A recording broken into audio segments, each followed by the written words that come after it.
machine. We take the ball from goal to goal like no one's ever seen. We're in the air, we're on the ground, we're always in control. And when you say Miami, you're talking Super Bowl, 'cause we're the Miami Dolphins. Miami Dolphins. Miami Dolphins #1. Yes, we're the Miami Dolphins.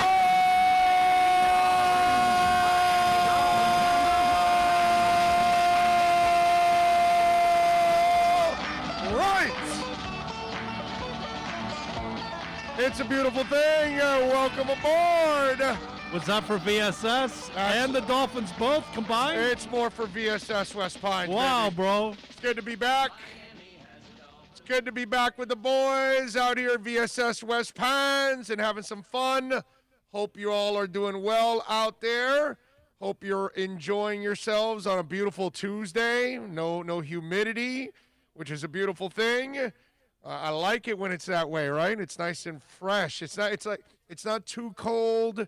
It's definitely not warm at all, which is good. And it's nice that you can take a shower and then walk out the house and not need another shower, right? I mean, because that's living in South Florida.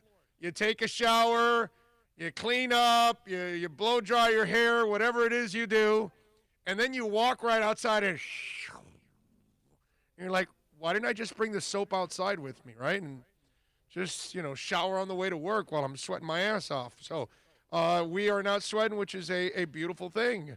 Got to love that. Weatherchannel.com, the app, okay? Yes. Dude, I saw one thing I've never seen. I've never seen lower than a 10% rain chance. Today they had it at 1%. Tomorrow from 10, 11, like just to, cover their butt. 1%, 2%, 3%. I've never seen a single-digit chance of rain. Right.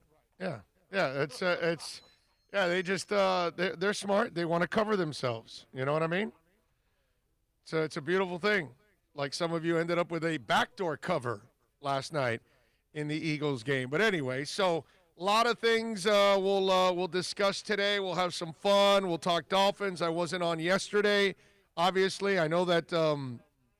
We have not been on a consistent basis lately because we've had some snafus, but we're getting back on track, and we'll get this thing going like we always do, and appreciate all of you out there as always for keeping it nice and locked in to our show, and thank you for patience and the downloads and everything. And I hope some of you out there are also checking us out on Onside Radio.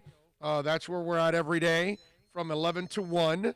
So we'll make some changes there, too, and we'll have some fun at Onside Radio. So please make sure you follow us there also at Onside Radio. And the Onside Zone is the name of the show. If you want to find us and you want to download our show, podcasting at Onside Radio, our show is not called Big O Show. It's called the Onside Zone with Big O. So you search for Onside Zone, and it will definitely come up. And you can check it out. But as always, we appreciate it.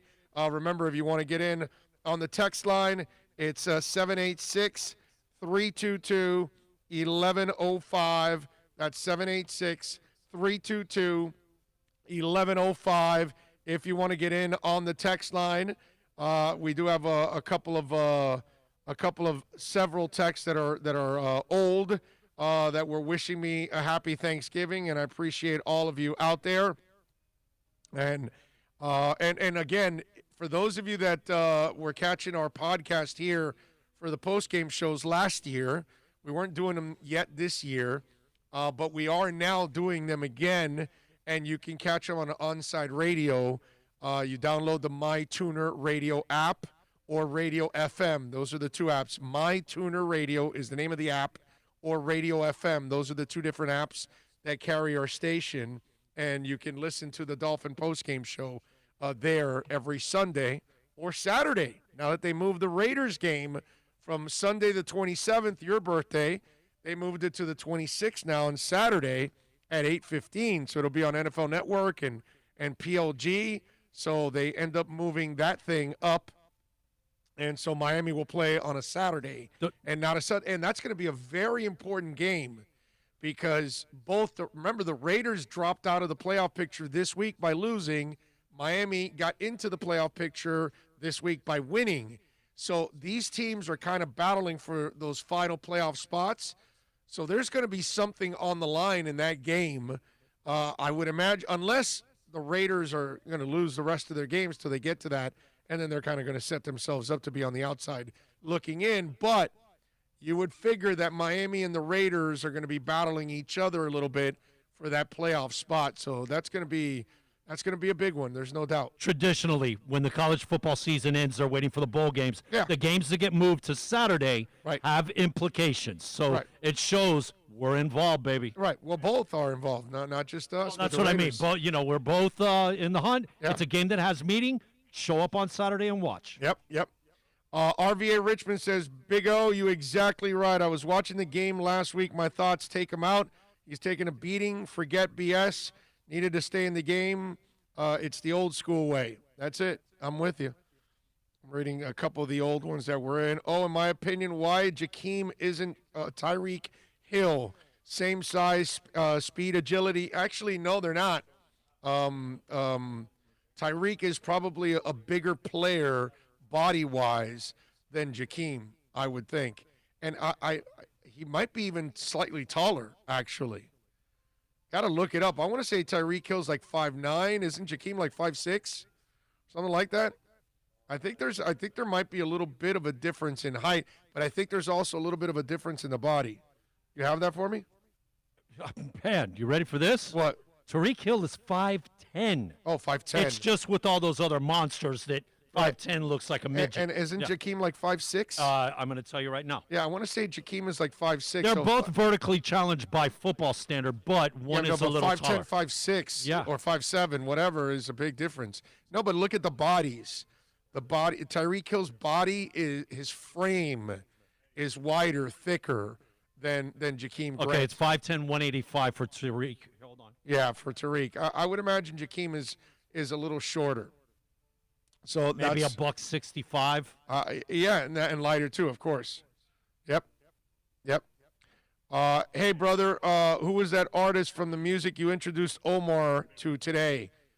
Oh God, I would have to check with Tito, and I'll see if I could actually find out for you. I'll check with Tito, and I'll ask him.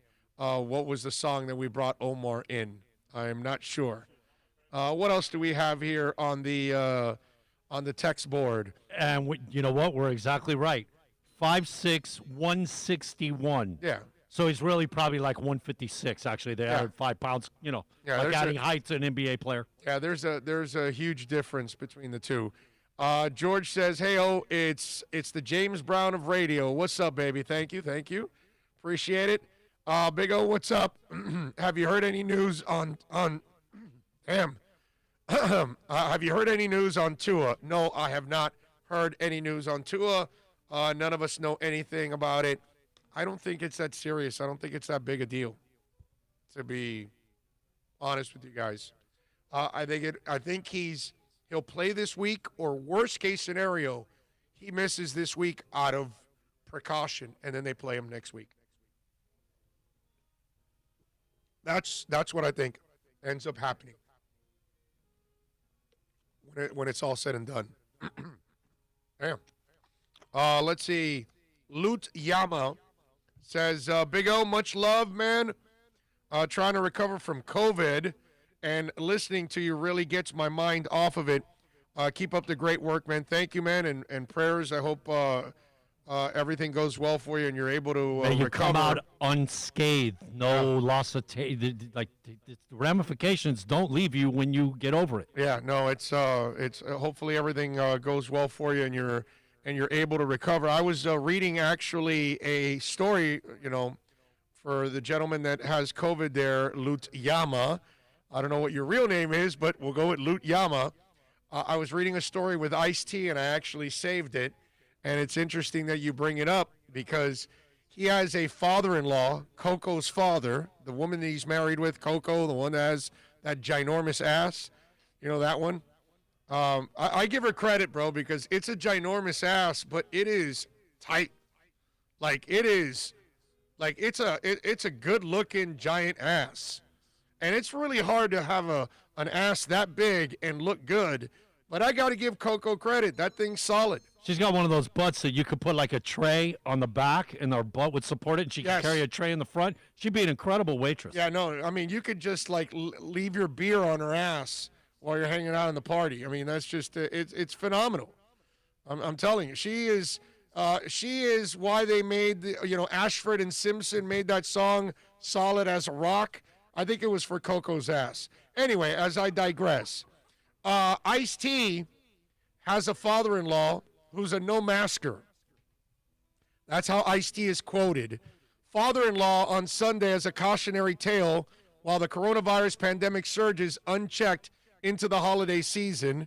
The Law & Order SUV star was tweeted the ordeal of Steve Austin, not the $6 million man, the father of his wife, Coco Austin, who contracted COVID-19, spent 40 days in the ICU and nearly died. In an updated photo he shared of Austin appearing to take oxygen, Ice-T wrote that his father-in-law was a serious no-masker until COVID hit him. Pneumonia in both lungs, 40 days in the ICU, close to death. Now he's on oxygen indefinitely.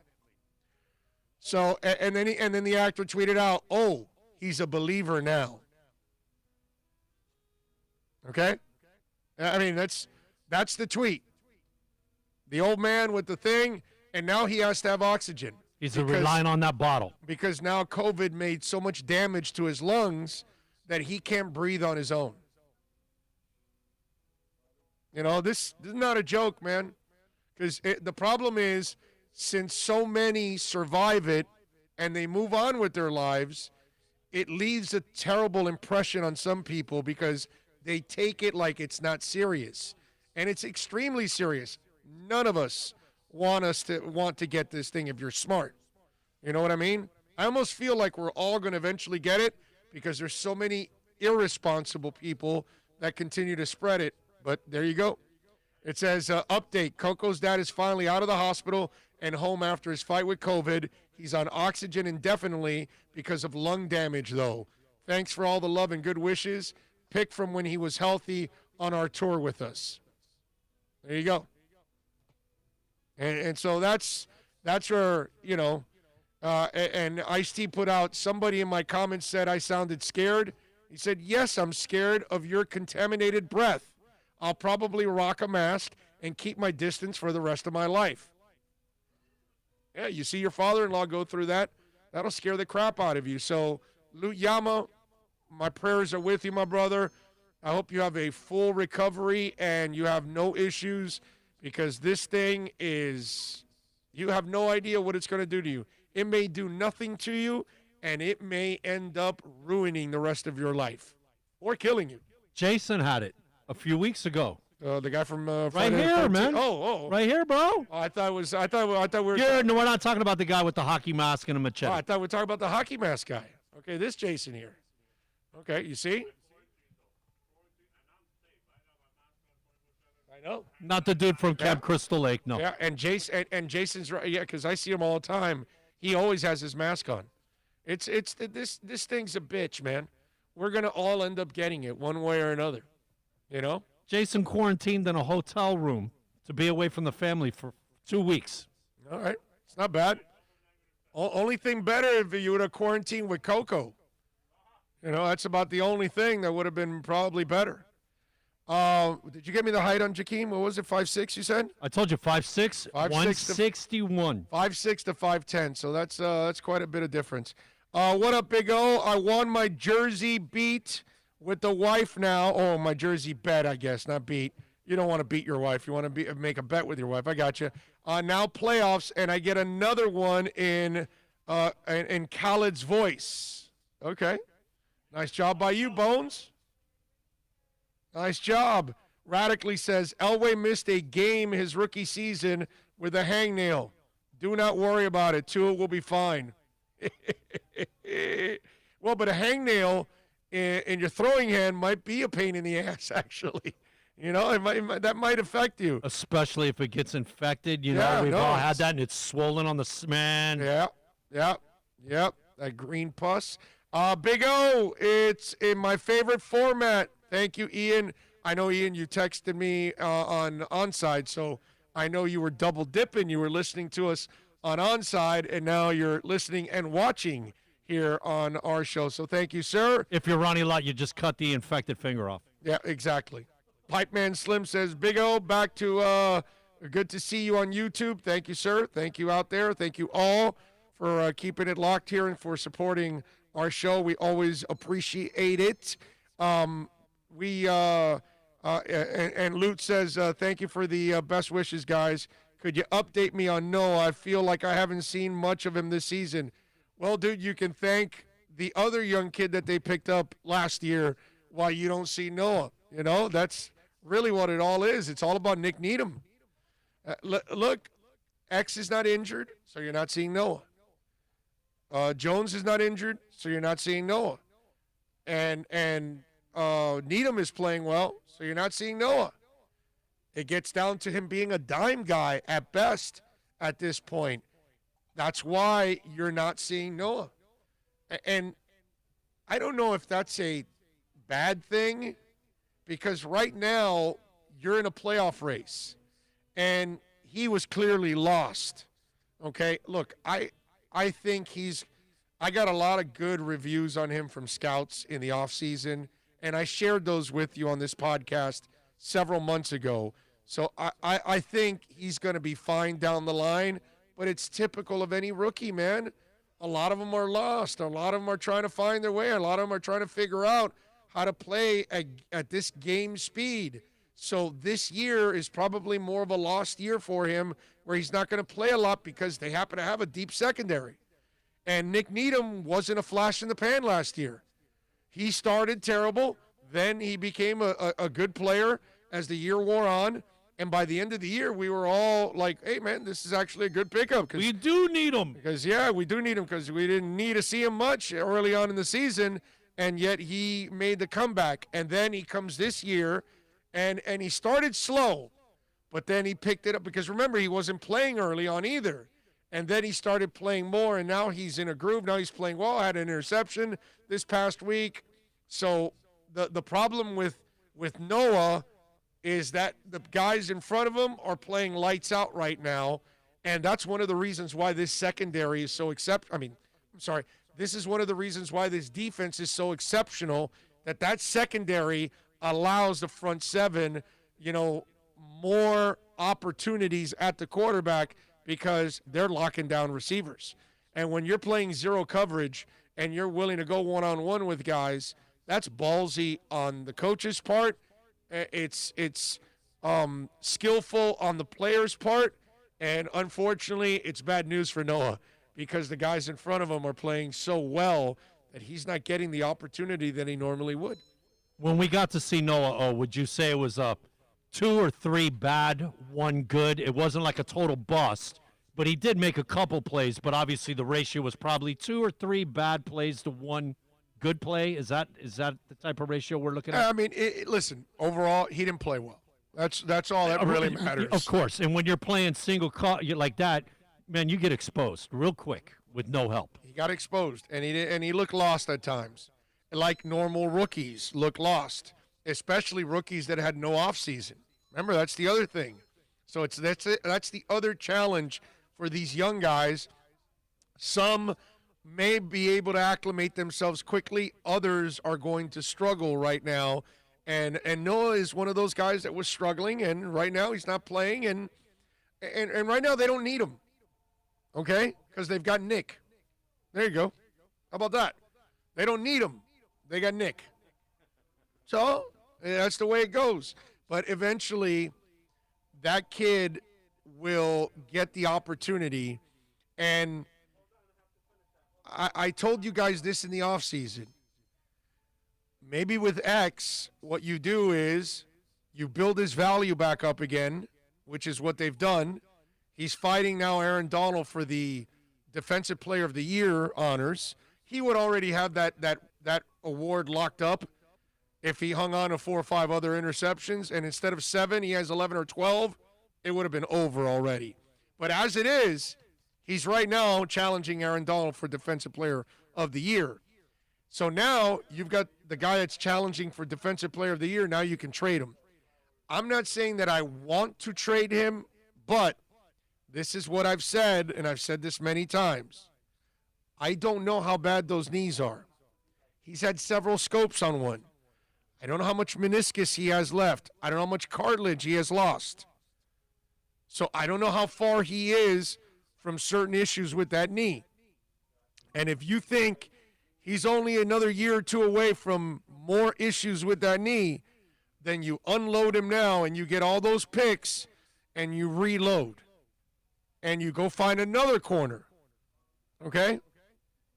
That's what you do.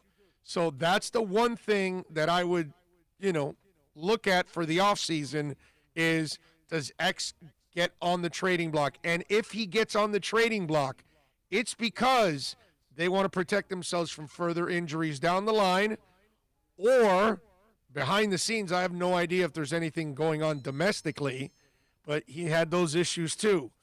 Those are things that you cannot forget about. But again, if the knee is healthy, the knee is sound, the knee is fine, then you don't trade him.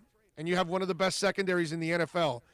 But if you are concerned, this is the offseason to unload him after he's had his career year. Nick Needham would like to reinforce everything you just said here a little bit, what he was talking about Sunday postgame. Right. Byron, like the way he just gets his hand on the ball, we always talk about. He really should have like 12 or something. He'll drop one and pick one. So it's like, man, you trying to keep up and just make as many plays as that man. And it just pushes me every day, definitely. There you go, Nick Needham. Gotta love it. Let's see, what else do we have here? Carson Wentz looks shell-shocked. Loving my Heat this year. Oh, we are the favorites in the East. The Heat's going to be a lot of fun this season watching some of these guys develop. As for Carson Wentz, we've talked about it. I think he's just his confidence is absolutely shot. Big O, I keep seeing film of Karras getting bull rushed and needing help from guards. Why don't the Dolphins play Dieter at center? Why do you think? I think you have your answer. I think you've just answered your question. What is Flo all about? Winning. And if he feels you're the better player, you're going to play. That's how Flo does this whole thing. So if Michael Dieter starts showing in practice that he's playing better than Ted Karras, then they'll give Dieter an opportunity. I know that they brought Ted in as the veteran, and obviously he's the experienced player. And he's not really considered a mauler, and he's not considered a one of the better centers in the league or anything. They feel he's kind of serviceable and will get him through this season, and maybe they're right. But I have said this many times. I'm looking forward to the next time Michael Dieter gets an opportunity, because just maybe, the kid learned from last year and he's able to really contribute this year. But I would imagine that if the problem becomes a bigger issue for the Dolphins in that position, then I would expect Dieter to get an opportunity. But for now, unless it's like this glaring problem, I think they're gonna stay with the veteran at this point in time. And maybe a guy like Dieter, his moment will be next offseason, when leading up to training camp, you get an opportunity to kind of prove yourself again and get in there and help out. What else do we have here? Howdy, Orlando. Bill, I sound like a broken record, but thanks again for Onside Radio. Signed, local sports fans. Thank you, Ray. Appreciate you. Thank all of you out there for listening to Onside Radio, man. Our numbers are going up every single day. Our downloads for all of our shows are going up every day. We're adding more and more programming every day, pretty much. So yesterday we added 2 more shows for the weekends. We're going to be on 8 to 11 this Saturday. Next Saturday it'll be 8 in the morning to 2 p.m. So that's pretty cool. We're going to start working on Sundays now, and try to get – I want to get programming on Saturdays and Sundays to go from 6 a.m. to 2 p.m. in a perfect world. You're not working on Sunday, are you? Yeah, I am. The post game. I'm sorry. During the football post-game, season, yes, I will work on Right. Sundays doing the Dolphin post-game show. And eventually I'd like to do a pregame show, down the line. So we'll do all of those kind of things. Let's see, what else do we have here? Miami Kid J says, I was happy to see Chan Gailey call a 9 route for Jakeem Grant, the fastest guy in the field. We should see this play called at least once a game. Remember, Miami Kid J, Jakeem Grant was dealing with a hamstring injury. 9 routes and hamstring injuries. Okay, so maybe there's a reason why in the last couple of weeks when he was coming back from that hamstring injury, they weren't really calling it that much. Maybe that's kind of early now, a test of, okay, let's see where that hammy is at. Can he run that 9 route for us? So it's not – it's really simple to just blame it on Chan Gailey.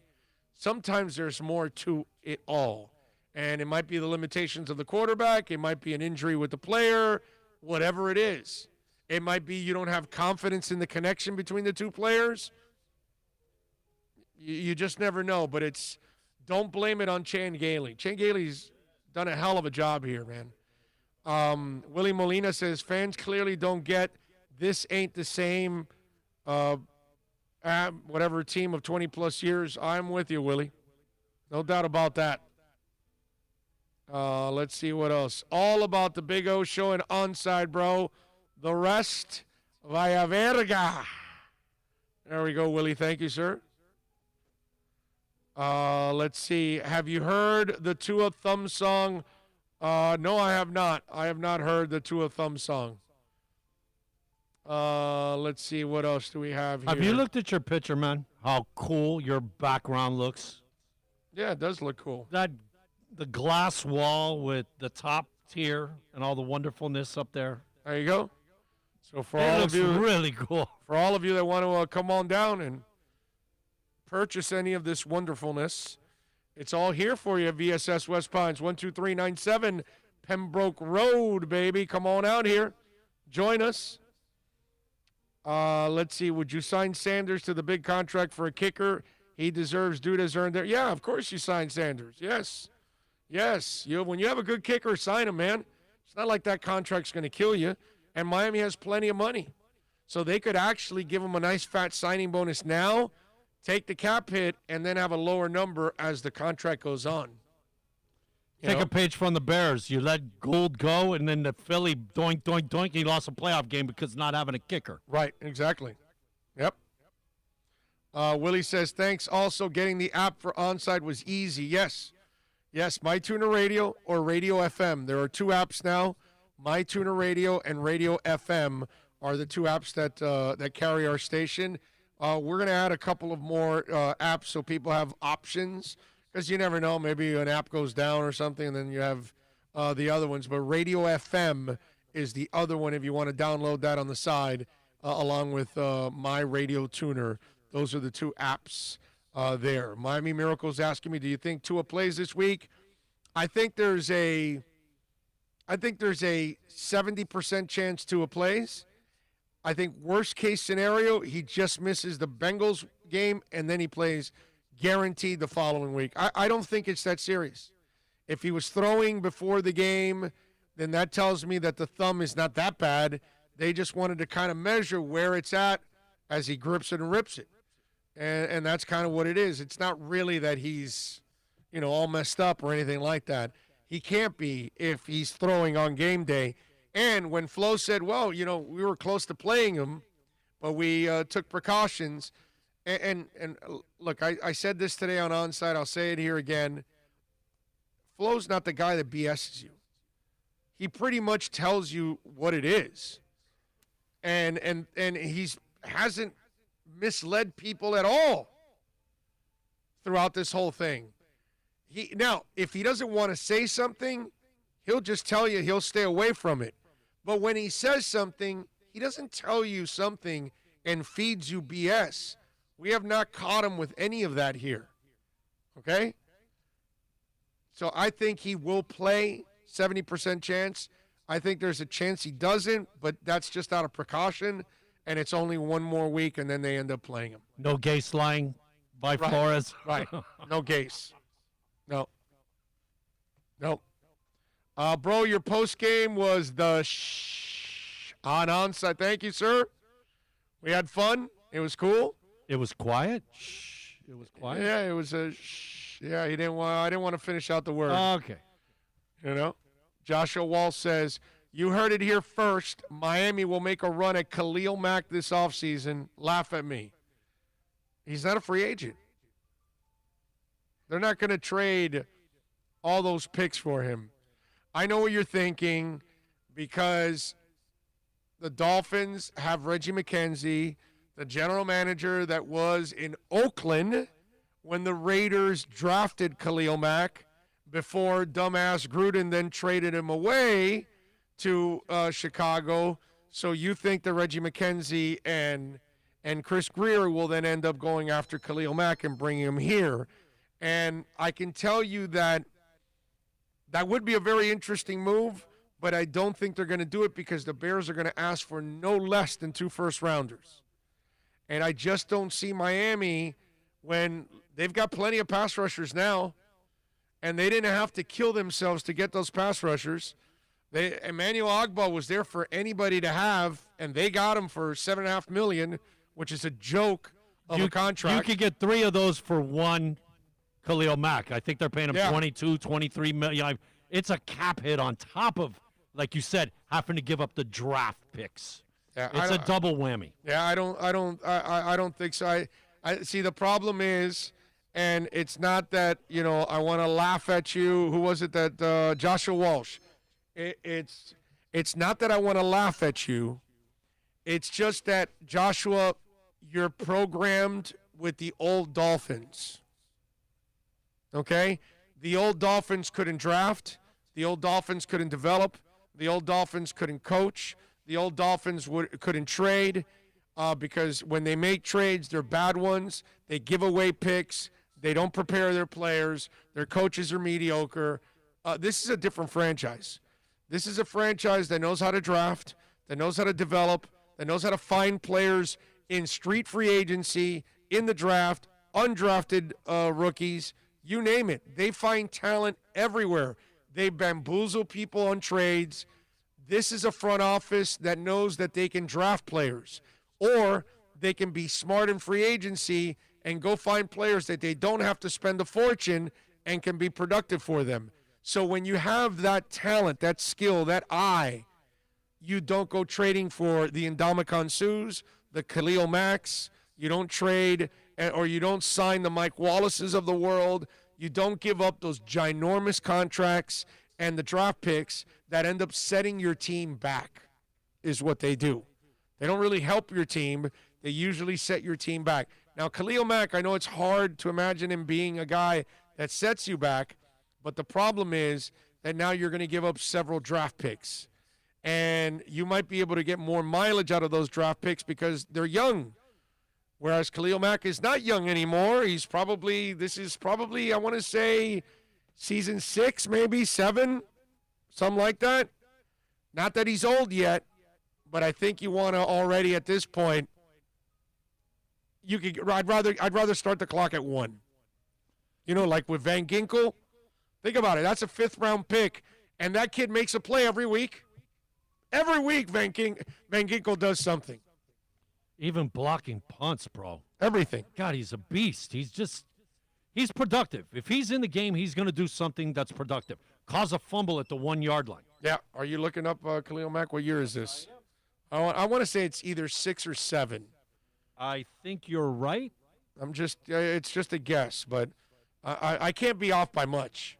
I'm either right on target 6 or 7, or I'm off by a year. I don't think I'm off by that much more. I'm pretty sure of that's what it is. So I doubt that they would make those kind of trades. 2014. Okay, so there you go. This is 7th season. The other thing about when you do that, man, and you start giving up the draft picks, you start getting the wrong way with the cap. Straight up. If you hit on one of those rookie guys and you got him under contract, man, you are cap friendly for 3, 4, And if they're first rounders, 5 years. It's paying for Laramie Tunsil now, or trade him, and then draft Austin Jackson. You don't have to pay him for 5 years.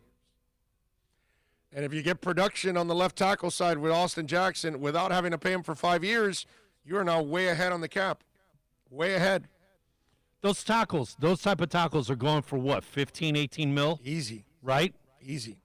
Man, it's amazing the money these guys. Like if you're top flight, if you're in the top 25, if you're top 8 at your position, man, you are making some bank now in the NFL. Yep. Except for running back. Yep. Joshua says, I think a second and a third, Mac is getting older and the Bears want to reset and rebuild. Joshua, that's the problem too. You come up with this now you're just talking crap now. See, you at least had some fun with it and trading Khalil Mack, but now you think that they're stupid over there and they're going to give him away for a second and third round pick. Do you remember what Stephon Diggs just went for? Do you remember what some of these other guys have gone for? They've given up a lot of picks. Unless you're making a Bill O'Brien trade. The Khalil Mack. Right, you're giving away right. DeAndre Hopkins. Khalil Mack but he's the one giving those picks. He gave 2 first-rounders. But what Khalil Mack is, he's a defensive player of the year candidate. So you're talking about a guy that is a franchise-changing player. You don't trade him for a second and third rounder. And if I'm not mistaken, he's been a Pro Bowler as a linebacker and a defensive end, right? Yeah. Both positions. Yeah. Yeah, versatile guys like that, man, you're going to give up a lot, bro. No shot, second and third. No shot. Big O, you've been right about the Dolphins all year, from the front office to coaches to players. Flores makes me want to play football again, the way he and Greer turned the team around. Oh, they know what the hell they're doing, bro. We got football guys running the damn place. It's nice. Do you want to be human or like Big O like? Because you're at 37 minutes. All right, let's take a break. We usually let you, like hour and 13, like on Saturday. Yeah, let me take a break. Yeah, is this? By the way, EJD Construction, a proud sponsor of our program. Listen, folks, we're all making our houses now like an oasis, right? We're all living in our homes more than ever. We live in our backyards now more than ever. We're probably cooking at home a lot more than ever because we're all going out less. So our homes have to be a place that's a little bit more comfortable. Normally, you've been hanging out a little bit and just sleeping, taking a shower, and you're hauling ass, and you're out. That's not happening anymore. A lot of you are even working at home. Call EJD Construction, custom home builders, addition and home remodeling, 305-433-4843. That's 305-433-4843. 16 years of amazing service for Dade and Broward County. They're an A-rated member of Angie's List and the Better Business Bureau. Listen, I've known Eric for many years, and I can tell you firsthand, the work is impeccable. 305-433-4843 for EJDconstruction.com.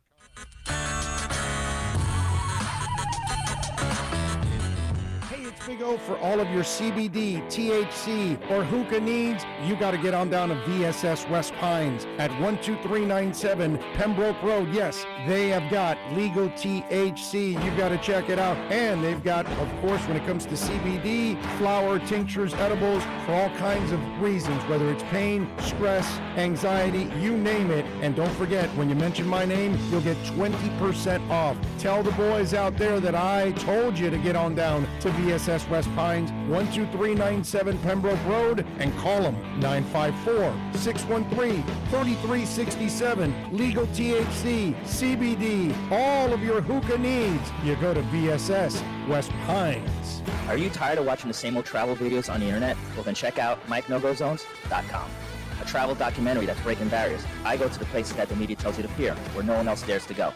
Baltimore, Opelika, South Side of Chicago, and more. Go to MikeNoGoZones.com. Hey, it's Big O for EJD Construction. Listen, I've been telling you about Eric for a long time now. Custom home builder for additions, home remodeling. We're not talking about a handyman. Maybe you want to redo that man cave. We're not going to a lot of live sporting events. So you want to improve that experience in your man cave? Call them 305-433-4843. Tell them that Big O sent you, and go to the Instagram page. You can see the before and after there. You'll be impressed. EJD_construction. Call them 305-433-4843 or go to the website ejdconstruction.com. America's premium sports sedan is at Acura of Pembroke Pines, and this is how we do it. TLX $259 a month, $259 at Acura of Pembroke Pines, the #1 volume Acura dealer.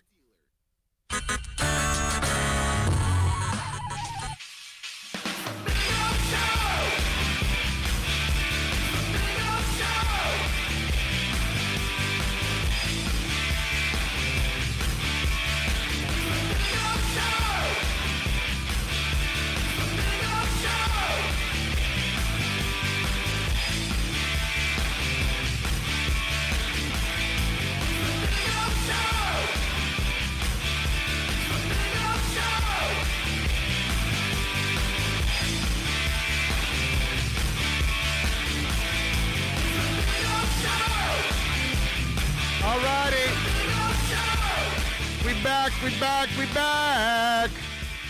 Hope you all are doing well out there. Appreciate it. It's awesome to be back here, man. Yes, it is. It's been a while, bro. Yes. Too long. Yes. Let's see. Willie says, I am connected with your criteria and opinions that have been on target, Big O. I appreciate you all out there, man. You guys are too kind. Let's see, Orlando, when do you think the next big realignment for the NFL is? And if it happens, do you think it would make sense for the Dolphins to go to the AFC South and have Indy in the AFC East? I don't think they'll do that, man, because I think the NFL will stay with rivalries. They're big on that. And so I don't think you'll take the Jet rivalry and the Patriot rivalry and the Bills rivalry out. We used to have the Colts. I was just going to say, even when the Colts left, right, we continued to play the Colts on a regular basis because they were part of our group. Right. Exactly. But I don't think that I don't think there's realignment in that sense that's going to happen because you're not going to move the NFC East. As bad as it is, it doesn't matter. It's the rivalries that I've already made, so you're not going to take, just because Dallas is in the Midwest, you're not going to then all of a sudden take them out from Washington, the Giants, and Philadelphia. You can't do that, dude. You just can't. You have to keep it the way it is. Now, would almost be football sacrilegious. Yeah, when they realigned Atlanta out of the West, then that made sense. You know what I mean? When they created the AFC South, that made a lot of sense because then there was a Carolina that was new to the mix. The Saints were also out in the West. You took them out, and then you added Tampa, and then that created something that made a lot of sense. You know what I mean? And the Tampa rivalry with Green Bay and Chicago and that wasn't that important, really. It's not like the Green Bay-Chicago rivalry, the Green Bay-Minnesota, the Chicago-Minnesota rivalry. That's important, dude. So I don't think there'll be any realignment again. They might move a team or something, but it won't be a team that has a track record with a great rivalry in a division. It's just not going to happen, dude. You cannot move, the Lions out of where they're at because they've been playing the Bears forever. And it's just something that you just got to keep there.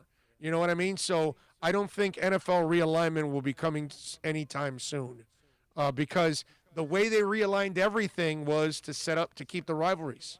Think about it. Okay? The teams that were pretty much moved, they weren't really dealing with incredible rivalries. Can you imagine them taking Miami out of the AFC East and you're not going to play the Bills and the Jets and what is it, Bills, Jets, and Patriots twice a year? Hell no, you can't do that, dude. Yeah, until we both got really sorry. One of the premier games for excitement, and it was Jets-Dolphins, man. You're not going to eliminate Jets-Dolphins. No, you There's can't. no way. You can't. So I don't think there'll be ever any kind of real, nasty realignment that everything gets juggled up again. If anything, it's a team or two that they move, but again, it won't be anything with real ties to heavy rivalries. I don't think they want to break those things up. Those things are important, man.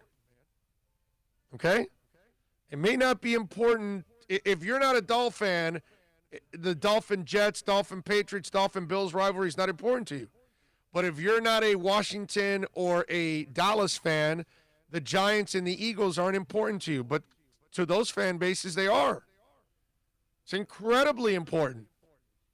Bears and Packers. I mean, that's been going on for 100 years, dude. Oldest rivalry. Yeah. We're in the 220, I think, area. Every time we play, we set a new record. Yeah, there's too much of that going you know what? on. You remember Kansas Tampa. City, Oakland, those Chargers, all that division, the Raiders, that division. What are you going to do, break that up? Denver part of that group. Yeah, you can't break that up, man.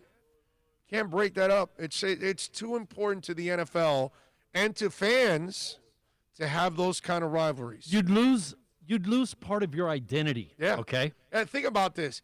You pull my Dolphins out now when they're about to get good and Belichick's about to suck big-ass donkey D, okay? I want my Dolphins right now. I want to watch and enjoy the next couple of years kicking their ass. Yeah. Don't take me out of this division now. We have 2 decades Hell of no. payback coming. Yes. Of wiping them with the floor. Yes. It is time. I got to see the tide turn, bro. Chance Yeah. to smoke them. Yeah, no. You crazy? How much are we looking forward to that Buffalo game later on this season? The division's on the line, man. And our boys have a legitimate shot. No way we ruin rivalries, man. I don't think so. We're too passionate about it. You know what I'm saying? I'm a Dolphin fan, and I was asking the question because geographically it doesn't make sense for us to be in the AFC East. It would make more sense in the AFC South for us. I get what you're saying, but we have no rivalries with those teams. And that's the difference there, And remember, to you it doesn't make sense because maybe you're young, but as a guy that's been around for half a century now and watching all of this, it makes all the sense in the world for me. And I understand that all these other teams that came later on, you know what I mean? But they don't have any ties to the Dolphins. And the Bills do. Remember, the Bills and the Patriots and the Jets, they are all AFL teams. That's something, a young person doesn't think about those kind of things. But I do. All 4 of those teams are AFL teams. They all came together into the 60s and formed the AFL, which forced the NFL to merge because the AFL was getting ready to kick their ass because they were taking their players away. They were signing the big players. The AFL was going up. The AFL was the one that was non-racist because they are the ones that gave black players the opportunity. And the NFL, for those of you that don't know, leading up into the 60s, NFL teams wouldn't have more than 2 or 4 black players. They wouldn't have 1. They wouldn't have 3. Do you know why? They needed their black players to room together. They wouldn't mix it. It was Hank Stram, okay, with the Kansas City Chiefs, and it was the San Diego guy. What's his name, bro? The godfather of offense. Sam or what's his name, bro? The guy Bambi. I know. Yes, Bambi was his receiver. Smoked the pipe. What's his name? With Coryell. El Coryell. No, dude, no. El Coryell was, an offspring. It's Sam something. What's his name, dude? One of the few Jewish coaches in those days. What's his name, dude? Anyway, those 2 guys, they're the ones that said, no, this black and white stuff, no. Linebackers hang out together. DBs hang out together. Running backs hang out together. I don't care what color they are. And it was those guys that then turned the tide and really opened the door for the black athlete. And then that's when, obviously, football exploded. And so for me, I know the story of the AFL really well. And to me, even though I was born in 66, I almost feel like I wish I was born in 50, so I would have enjoyed the 60s of the AFL and the rise, because I would have been a hardcore AFL fan. And the ties, the Bills are from the AFL, the Boston Patriots are from the AFL. The New York Jets are from the AFL. The Miami Dolphins were part of the AFL expansion in '66. That it was Miami, Cincinnati. I forgot which other ones were there. Hey, I could say very safely you would be an AFL guy because you were a USFL guy. Yes, definitely. But everything about the AFL was just fun, whereas the NFL was kind of boring. It was more about running. The AFL was airing it out a little bit more than the NFL. Sid Luckman, thank you, Troy. Thank you, Sid Luckman. I said Sam, right? Sid Luckman, that's it. There you go. Yeah, when you said Sam, I thought of Ritigliano. The Browns. Sid Luckman is like Sid Luckman, good job. Sid Luckman is like the godfather of the passing game. Okay? He's the guy that first said the field's 120 yards. It's long. It's 52 yards wide, and we plan on using every inch of it. So he was the first guy to really spread out offenses and really force defenses to stretch out. And he was kind of the guy that influenced a lot of the things that people are doing now. Sid Gilman was doing back in the 60s. You know, he's like the genius of offenses. He's the guy that Andy Reid will look up to and Belichick will look up to, and all of these old coaches that are here now. They'll all tell you, no, you got to go. Sid's the guy, bro. He was the first true vertical air attack coach. Yes, definitely. Kansas City also then did it. Let's see. What else do we have here? Remember your history. What you remember your history is and will become a bunch of horse manure. Okay. All right. And Andy Raphael wants to tell us that Tua is not the answer. There you go. Andy Raphael is the guy that said Gesicki was a bust in the first year. He's the guy that, no, Jakeem Grant, he can't play. I know. There you go. Told you guys, not sold on Tua. Too injury prone. Yeah. No, of course, yeah. Hitting your finger on a helmet makes you injury prone. The freakish thing that happens to every quarterback that's ever played that position, you will hit your hand on a helmet when you're throwing the ball at one point or another. I was thinking about this. Look, you're going to have guys going after him. They're going to be back there. If he just spins around and hits the guy and gets caught up in his jersey with his thumb, it could just be something as stupid as that, trying to avoid a tackle. Yeah. And hit the thumb the right way. You know how it is. If it hit it right on the end and poked it, dude, he'd be out for another 2 weeks. It's just bad luck. Yeah, man. That's all it is. It's just bad luck. By the way, did you guys see what happened with Jake Paul? So Jake Paul knocked the hell out of Nate Robinson out, right? And he's the YouTuber, and Jake Paul's the YouTuber. Nate, obviously, the former basketball player. So Jose Canseco now sees everything that's going on with Logan Paul, and he now puts out a challenge. So Canseco tweeted out, I will fight any one of the Logan brothers. They have enough for anyone with any type of talent yet or fighting skills, he put out there. So Logan saw that tweet, okay? And he then tweeted back out, no problem. I love smashing Cansecos. Now, that tweet is golden. For those of you that don't know, Logan was dating Jose Canseco's daughter, Josie Canseco. They were dating. They broke up several months ago. That's why he says he loves smashing Cansecos, because he was smashing his daughter. So now he wants to smash dad. And I got to tell you something. I normally would not root for Logan Paul, but against Jose Canseco, I'm rooting for Logan Paul. I'm betting on Logan Paul. I mean, I saw Vi Sakahaima knock out Jose Canseco, a kicker. Okay? For those of you that don't know, go ahead and YouTube it. Vi Sakahaima and Jose Canseco boxing. Isn't that Vi Sakahaima? Sakahaima, I don't know, dude. Go ahead, bastardize his name a little bit more. Go ahead. It's a great name, Vi Sakahaima.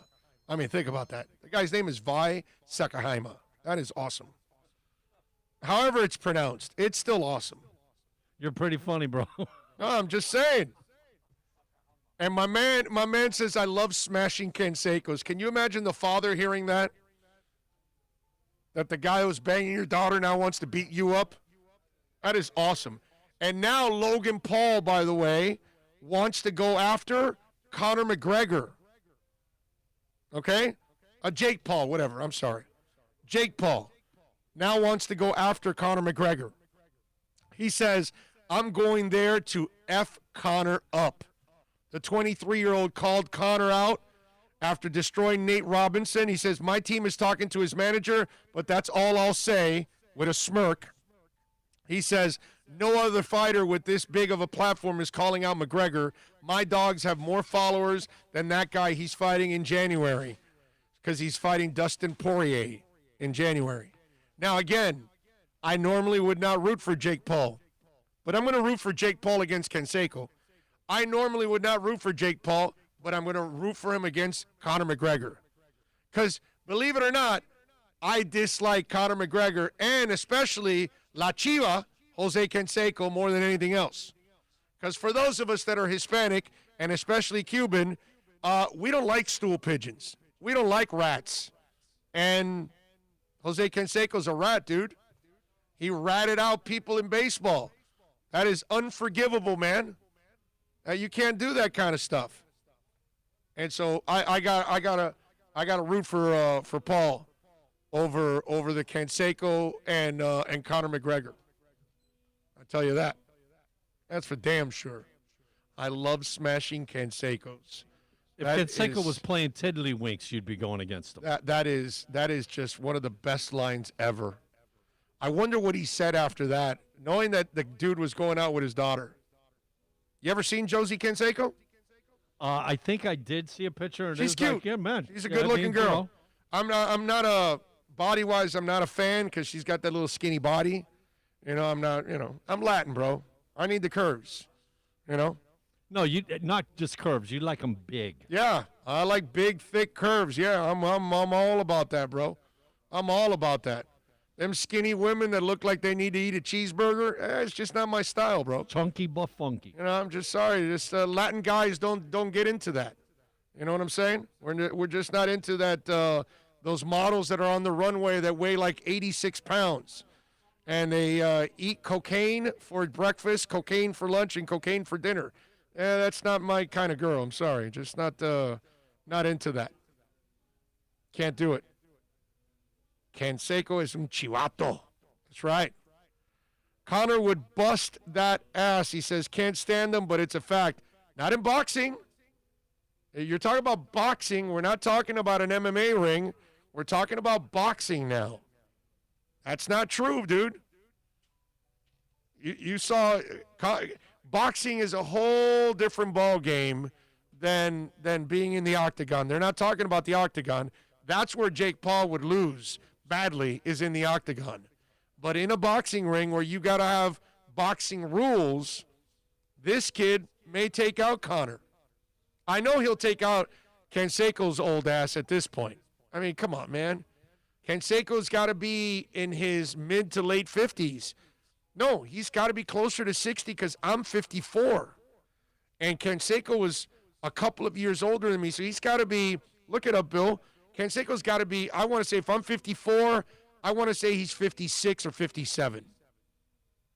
So he's got to be. Well, you would know, man. You were out there hanging out with him when you were out parallel in San Fran. bars. Yeah, man. I remember he would go to I'm parallel talking bars. about when you were in San Francisco and Oakland was right across the bay. You covered him. Yes. Yes, you are right. Parallel bar, 163rd. I used to see him all the time. Yeah, he practically lived there. I used to see him at parallel bars all the time. Last time I saw him, and he was looking a little, aged, been through, some stressful stuff. We know, Doral Ale House. Right, I got you.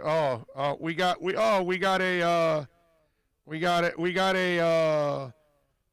an idiot on the text line. All right, well, there we go. Bro, you haven't ripped somebody in a while, man. No, I'm sure no, everybody would like to hear you rip No, this guy. it's just some Here's guy. your opportunity. It's just some guy that keeps now posting that Tua's not the answer, so he'll just keep. So now he's posted 3 straight times, And so it's like, okay, make your point and move on, bro. But if you're gonna be like over and over and over and over and over again, yeah, that's where we kind of eliminated already. July 2nd, turned 56. See, I'm not off by much. 56, right there. Told you it'd be 56 or 57. Yep. Was he Coral Park, I think? Coral Park. Yeah. Yeah, they took off. It was Jose Canseco Boulevard on 16th Street, right across, running through Coral Park, and they took it down. They said, nah, we don't want any Chivato Drive, men. We don't want Chivato Drive here. When you do uncool things, they usually take your streets away from you. Yes. Yes. I'm with you there. 786-322-1105. That's 786-322-1105 if you want to get in on the program. You can also reach out to us on Twitter. That's at Big O Show, which is always a beautiful thing. Let's see. Orlando Dolphins versus Saints at the Super Bowl. What do you think, James in the DR? I would love it. That would force me to go to a Super Bowl on a COVID. Wow, there's going to be nobody in a Super Bowl this year? Think about that, dude. If this thing lasts to the beginning of February, which we know it is, obviously, then you're going to have, what, 2,500, 3,000 people at the Super Bowl? That's weird, dude.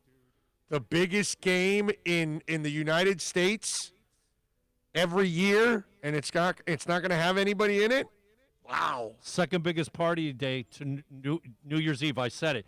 Because champagne, Right. chips, they associate it with stuff bought for party. Yep. It is the second biggest party day to New Year's Eve. Thank you Good. for coming by, man. Thank you. Appreciate it. Thank you. Big O, good to see you back on YouTube with Bill today, and thanks for doing the post-game show on Sunday. I really appreciate it a lot, putting on the podcast. And lastly, I'm so disappointed that I should be in Fort Lauderdale right now for Bengals week. I will come back down next year once we get a vaccine. G from Pennsylvania. All right, G. And I look forward to seeing you in Cleveland for the NFL draft. That would be The bus party. yes. In front of Shula. By then, I would imagine that, a lot of people have had the vaccine, and hopefully, we can start to really drive this thing down. Would be nice. People are going, bye, Andy. Andy, there's a simple rule here. Say your piece and let it go. But then when you become a troll and then you want to keep doing it, yeah, I'm not going to have any of that. Because then all you're doing is like bothering everybody else. We all don't agree on everything here, but that's fine. We disagree and then we move on. And if you think that by hammering your point out in every couple seconds that you want to post another one, that's not. We're not going to do that. I got to say, man, I'm going to speak for a few people out there. They feel slighted. This was an opportunity for you to rip and tear that you have not done in a while. Yeah. They love that. I know. And you missed your was- opportunity, bro. It was kind of like a sad thing for the guy, so I didn't really, you showed some compassion. I didn't want to really add a complete rip job on Andy. I just you want to be an idiot? Okay, we'll block you. And You're lucky And that's O's it. in a good mood, Andy, because Yeah. the potential was there, buddy. yeah. Is Canseco broke? Haven't heard anything about him in years. I don't know, man. That's a great question. I don't know what the hell he's doing for money. And he's had so many issues over the years and divorces. Dude, he had and, several houses repossessed. Yeah, I don't know how he makes any money right now. I'll tell you a funny Canseco story. So I am in Venice Beach. I went to California with the wife. This was with the wife and the daughter, actually.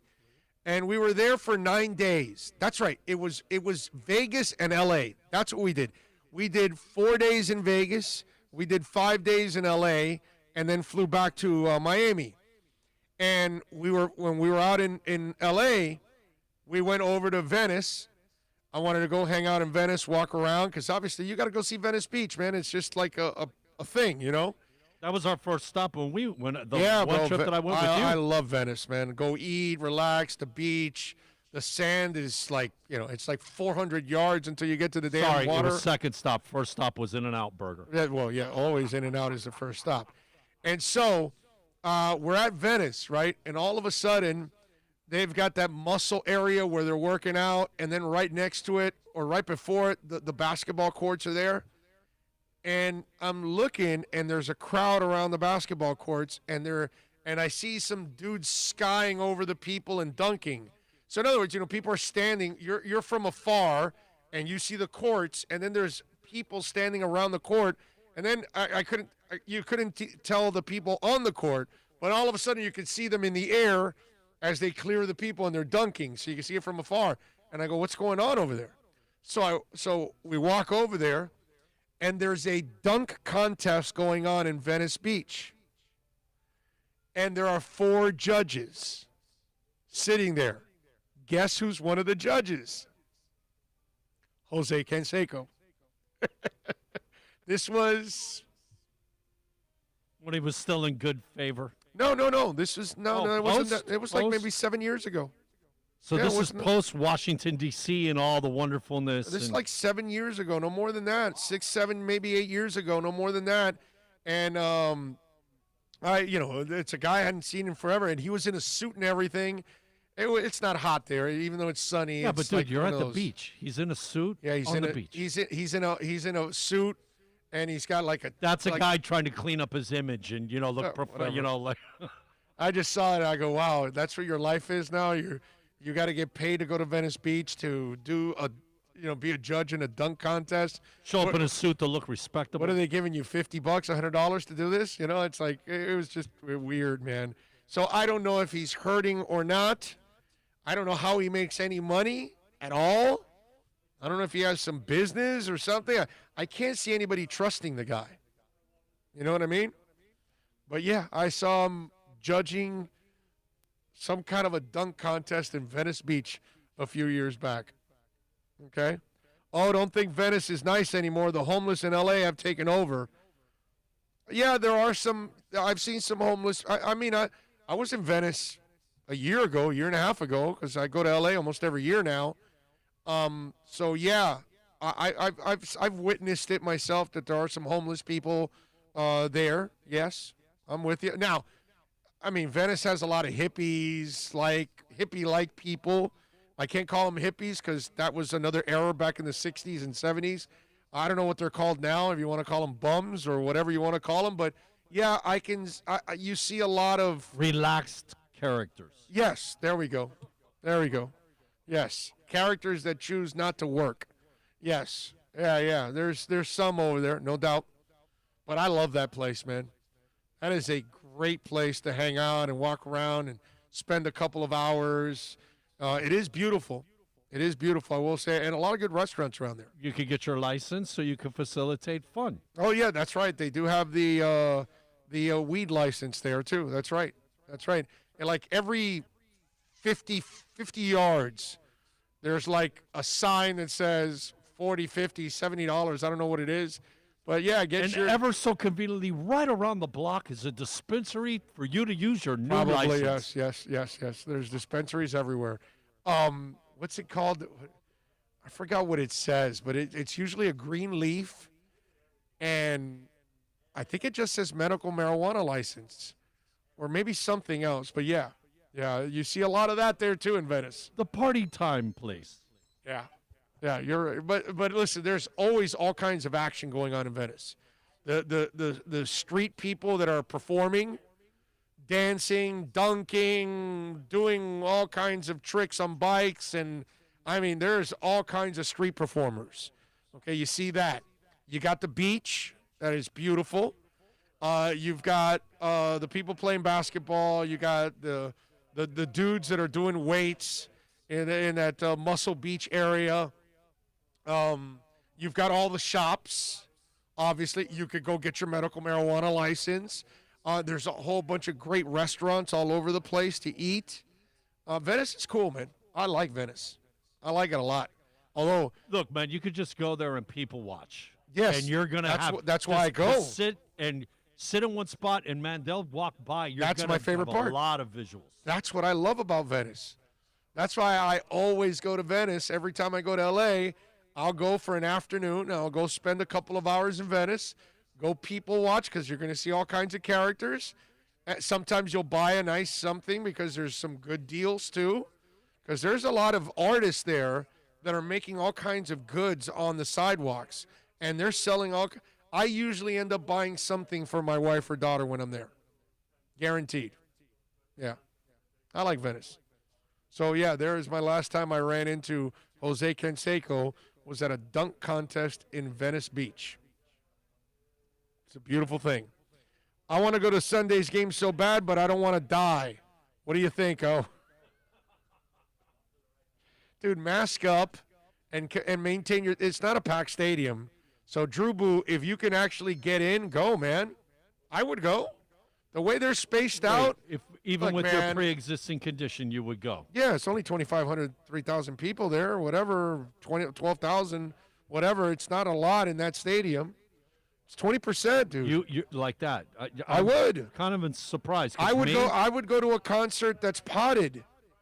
You know, if you're in pods, that's like if I can You'd have to maintain have my distance. You'd have to have hand sanitizer because everything Yeah. you touch, man, you got to wash your like It's fine. Not a like big deal. pocket hand sanitizer. Yeah, you can have. We have the little Yeah, bottles. exactly. My wife and I always have that when we go For out somewhere. sure. We have Yeah, the little I bottle. put it in my pocket. It's not a big deal. I could do that, dude. We've worked throughout the entire pandemic and all over the place. And it's But become we- more automatic that you think about everything you touch that you But, do. Right. Well, that know, for it's sure. I don't- automatic. There, We're yeah. already there. I always wash my hands, but you mask up and you maintain your distance. That's the best thing you can do. I mean, we're not going to stay at home the whole time. I'm not that. I've never told you guys out there that I want this place shut down and I want us all stuck inside our homes. No. I'm not for that. I have worked throughout the entire pandemic. So has this guy right here. And we both have pre-existing conditions. But we always have our masks on and we always maintain our distance from people. We're not really socializing with anybody and we're not socializing with our masks off.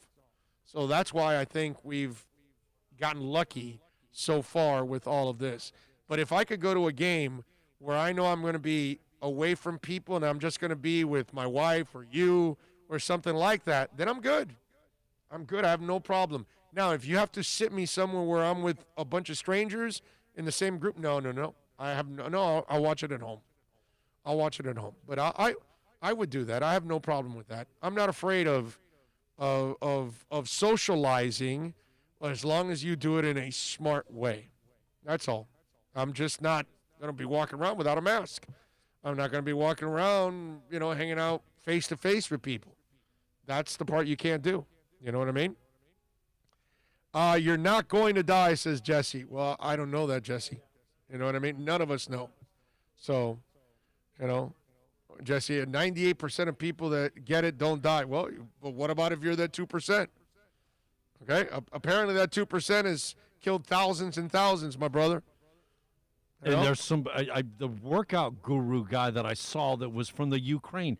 That guy was stacked, ripped, had 1.2 million followers, whatever this, that, and literally died. Yeah. Nobody knows what's in your DNA that you will succumb to this thing. And when the experts figure that out, then maybe we'll all, be better off. But for now, do you want to be the 2%? I don't want to be the 2%. I got a wife and a daughter, bro. In no way, shape, or form is the risk worth the potential of. Yeah. It's over. Game over. I love the people. Oh, well, it's just 2%. Well, yeah, what about if that 2%'s your dad, your mom, your wife, your cousin, you? Then you change your tune completely, like Ice-T's father-in-law. Okay? Ice-T's father-in-law did not wear a mask, did not care. Now the guy's on a respirator for the rest of his life. So, by the way, Jesse Gutierrez, 2% die, right? What about Ice-T's father-in-law, who's now on a respirator indefinitely? That's not dying, but that's bad. There's a lot of people, Jesse, that aren't in your 2% that are going to have long-term problems because of COVID. But you conveniently lean on 98%, which is, again, you know what it is? We're in this world where we think stats answer every question. I see reporters and writers all the time that they just go totally by stats, and stats never tell you everything. There's Jesse Gutierrez with the lazy 98%, but he doesn't mention all the thousands of people that have long-term effects from COVID.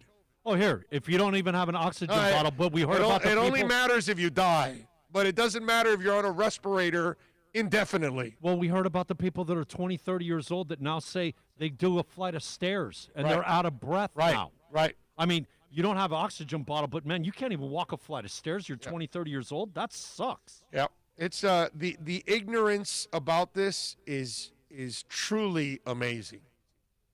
And the worst part about it is that it grows and it has more problems and more people are dying and more people are getting exposed, and you still have a ton of people that downplay it. Like Jesse Gutierrez. It's no big deal.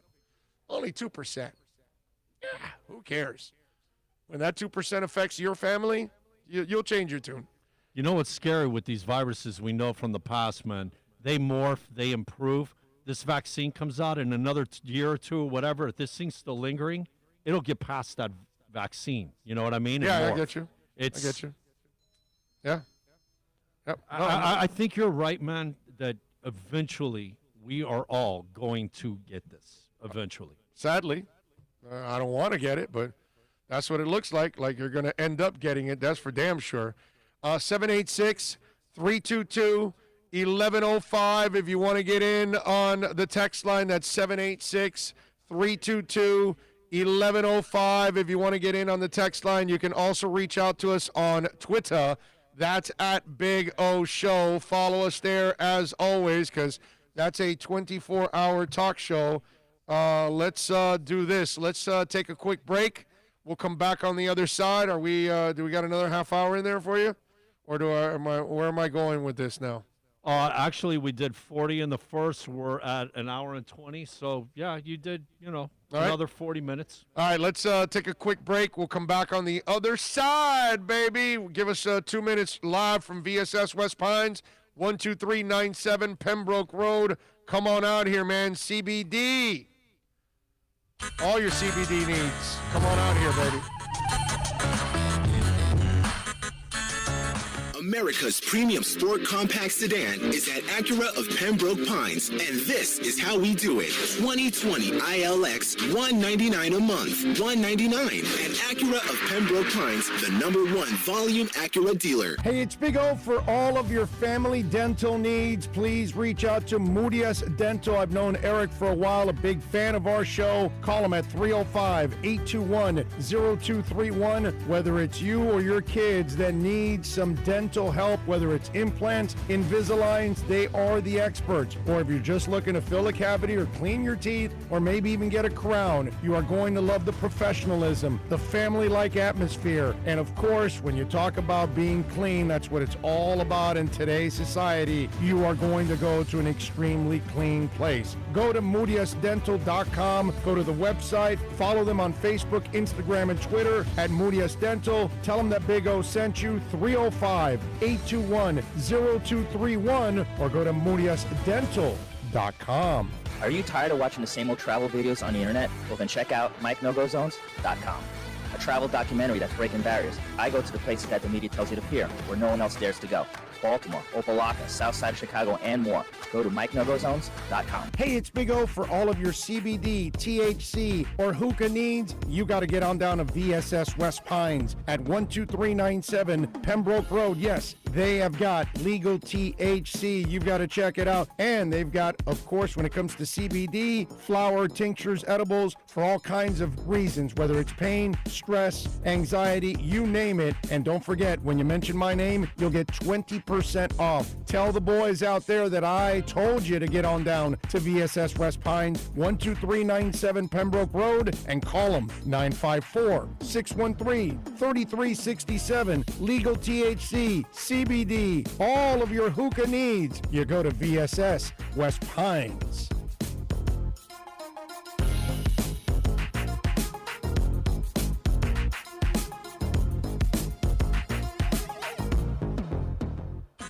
America's premium.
back. So we got the Heat starting training camp today. I got to tell you something, and I know it's like they're like 6 weeks removed or 7 weeks removed from the finals. I don't have a lot of sympathy for these players, and because a lot of people were, they're not that far removed from the finals. Yeah, dude, they had 4 months off before they went back to the bubble. Okay, let's not forget that the season ended, and then they got 4 months of rest, and then went into the bubble. And I know for the Heat and the Lakers, their run was a little longer, and 6 weeks off. Are you kidding me? 6 weeks off is more than enough to recharge. Don't tell me you're tired. Don't tell me you're worn out. You had 4 months also to rest in between, so you're fine. There are people like you out there that are working 6 and 7 days a week. There are people like you out there that maybe if you're lucky, a week of vacations. Okay? There are people like you out there that have 2 jobs and have to keep an entire family afloat, and you barely make it every single month keeping your head above water. Those people, you out there, you're the people I feel for. You're the people I could have sympathy for. Rich-ass athletes that, give me a break, dude. Come on. I'm not going to have sympathy for you, man. I have sympathy for the guy laying tar in the heat. Well, today's no heat, but you know what I'm saying. Roofing? Roofing. Give me a break. I feel for the teacher. Not this year, although this year's still kind of tough, but, having 200 students a day and 30 in a classroom every day, 30, 35, 40 sometimes, I feel for that. Okay? I feel for the firefighter. I feel for the cop. I feel for a lot of people. This athlete stuff, and, oh, man, they're only 6, 7 weeks removed from the NBA Finals. Pobrecito. Get out of here, bro. Get your ass over there and start playing some basketball. Give me a break. 6 weeks. Come on. So for 6 weeks, Tyler Hero has been banging Katya Elise Henry. He's fine. Trust me. He's good. Okay? He's been tapping that for 6 weeks. He's locked and loaded for a new season. He maybe needs to get a week off to get his legs back. Yeah, just to get his legs back, yes. And that right there is about like, oh, things are so hard in the bubble. Yeah, give me a hanging break. out at Disney World. What was that Paul George? Was it George? Yeah, Paul George. Ugh. Mr. Softy in the playoffs. Jesse says, that's me working construction. Yeah, that's who I feel for, Jesse, you.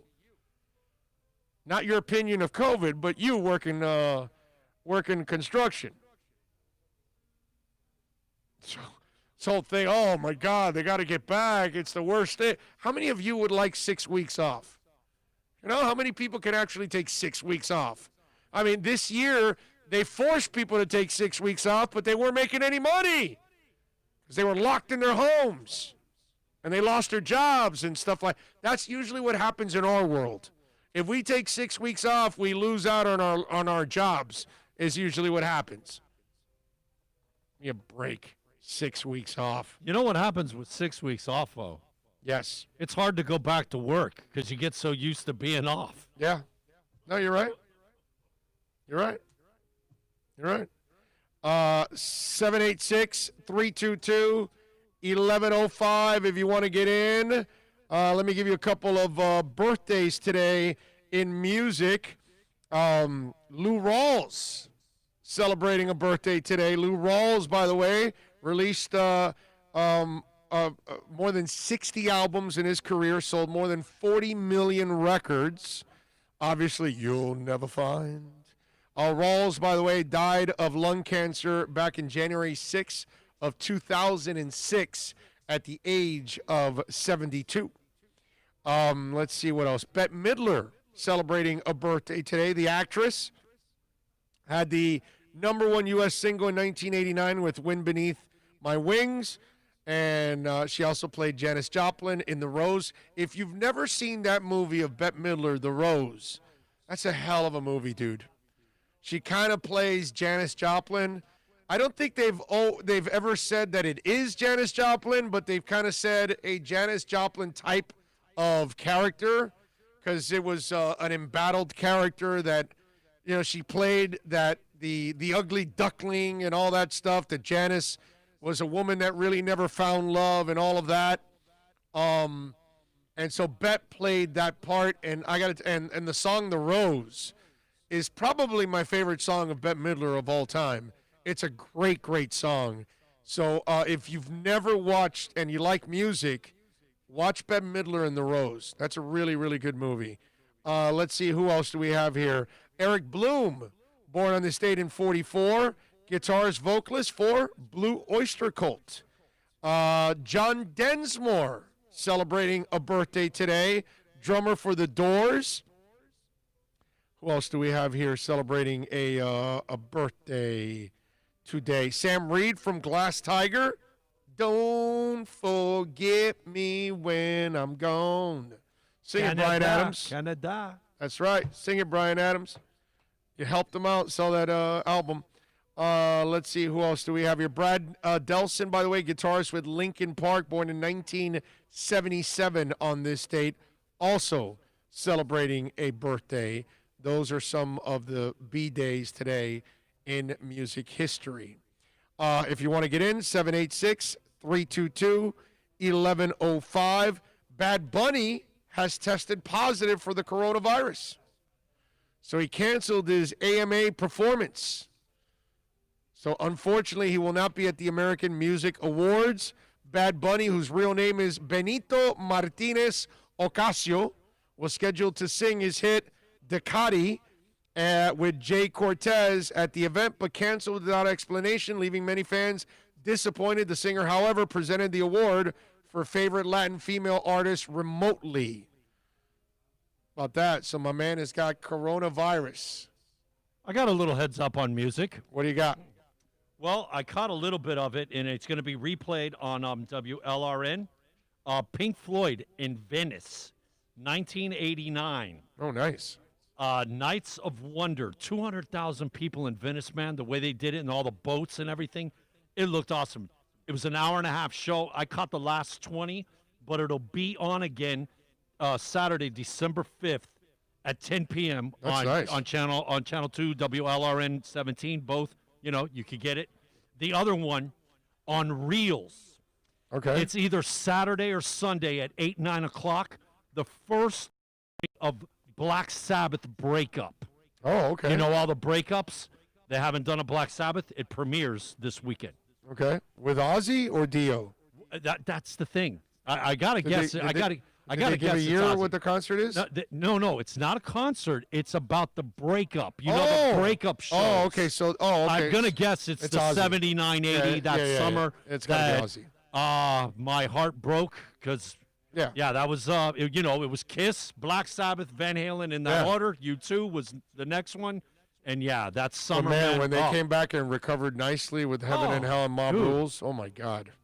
Ronnie James Dio, bro, are you kidding me? Those two albums were Heaven and Hell. Those two albums were phenomenal. Neon Nights. Man. And then Ozzy's hitting you with Blizzard of Oz and Diary of a Madman, and you're like, we actually ended up being glad for the split. The split ended up becoming amazing in that sense.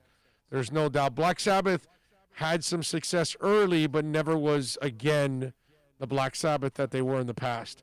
Duran Duran, by the way, has now announced a new date as part of London's Hyde Park on July of 2021. The band was set to play at the festival this summer, but the entire event was canceled, obviously, due to coronavirus. So July 11th of 2021, you will see Duran back at Hyde Park. I am dying to go to Hyde Park for a concert. Hyde Park's the one that has the rides in the background and all that. If you ever see those big shows in London, that's Hyde Park. Nile Rodgers and Chic will also support the band. Grace Jones will also be there, too. So we'll see. And I'm sure they're going to add way more names to this concert. But Duran Duran is actually going to already be touring next year. And I think that's when we're going to start being able to, really enjoy life again, probably the summer of 2021 because the vaccine's going to come out probably late next month or early next year, either late December, early January. It's going to take them at least 6 months to really get it out there for a lot of people to use because early on, you and I are not going to be able to get it. Early on, it's going to go to first responders. Yes. It's going to go to old people. It's going to go to the people that are in dire need first and foremost. And then the general public will also get the opportunity. Journey guitarist Neil Schon has announced plans to release a new solo album. It'll be entitled Universe. The music icon, revealed it on 2 posts. He says, coming early December, shared the rocker on social media alongside with the cover art for the project, adding, there are some interesting covers on here as well, as originals written and produced by Narada Michael Walden, Jimmy Prince, John McLaughlin, Stevie Wonder, Beatles, and Journey. There's some very healing music for this Christmas. So Neil Schon coming out with a solo album. And the only thing that I was thinking is this a mellow album or is he going to be shredding? Because that's the thing, that Neil Schon doesn't get enough credit for what a great guitarist he is. And live, he puts on one of the best shows. Because if you go to a Journey show, the guy is shredding for 2 hours. Every time. Doesn't matter. I mean, for a band that sings stuff that's not really hard rock, it's kind of, I wouldn't call it pop rock, but let's call it radio rock, that it's not necessarily heavy. He shreds, dude. I mean, he soft rock. I don't know. Yeah, because I mean, you're right. Some of it is open arms, as soft rock as it gets, bro. You know what I mean? The majority of Escape was more on that softer. Right, but you get Stone in Love, and then all of a sudden you got a little bit of an edge. So I don't know if you want to call it radio rock or FM rock or whatever, but pop rock. Pop rock. But considering the music, the dude shreds, bro. In every show you go to, you will never walk away from a Journey concert going, Schon was all right today. Bullcrap, dude. We've said it before, man. If you had to swap out Schon and give you another guitarist with, it won't work. Or you take Pineda with Schon, you take Pineda with Schon. Right. Yep. The bigger loss would have been Schon, not Steve Perry, in hindsight, because you found Pineda. Ozzy Osbourne, by the way, was recently bestowed with Man of the Year Lifetime Award by GQ magazine. So the Prince of Darkness also confirmed the person currently occupying his childhood family home charges money for people to sleep in his old bedroom. That's right. So now the ultimate one-night stay for any Black Sabbath Ozzy mega fan, a wholly unique opportunity to get a glimpse into the everyday life of the pre-famed singer in a 2-bedroom home located at 14 Lodge Road in Aston, a ward in Birmingham, England. Looking back on his early life, Osbourne admitted it was difficult to wrap his head around how a family of 8 managed to occupy a relatively small dwelling, and also made a joke about how it cost to stay in his old room. He charges £400 a night, the legendary metal singer told GQ when pressed about the alleged for-rent room. He then exclaimed, the effing house was worth £300 back in the day.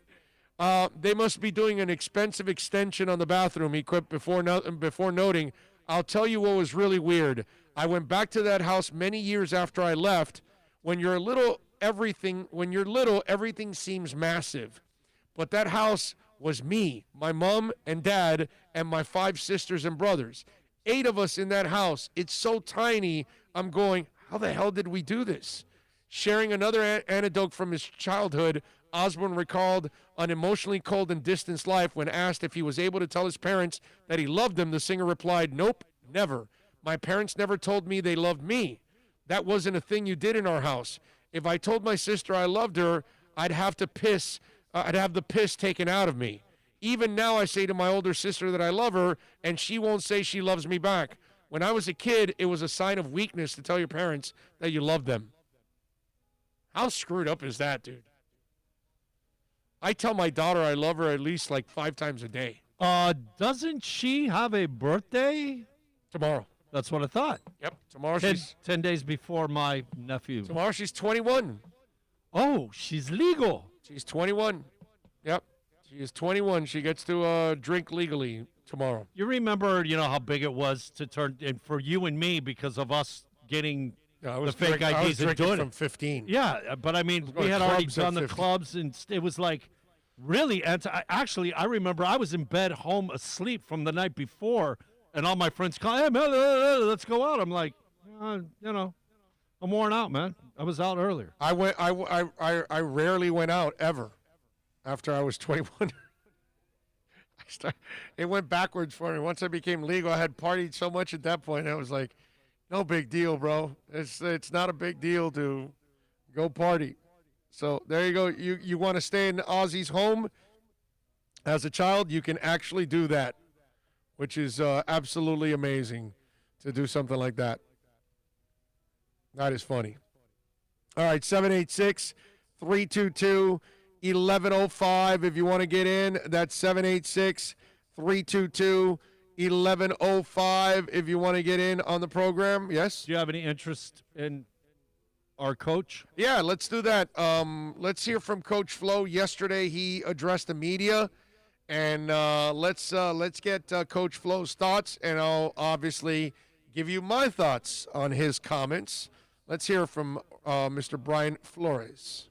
Hi, Brian. We saw on the league wire on Friday that Jake came in, obviously a quarterback you've been familiar with. In light of what happened with the Broncos this weekend, are you and Chris considering having Jake or Reed Sinnott, signing Jake and then having him or Reed go into quarantine, basically, just to set up in case there's an emergency? I know we asked you about this, I think, in August or September. You said it was a consideration at that point. Is it more of one now? Yeah, Chris and I have talked about that. We try to distance the quarterbacks as much as possible, the ones that are on our roster right now.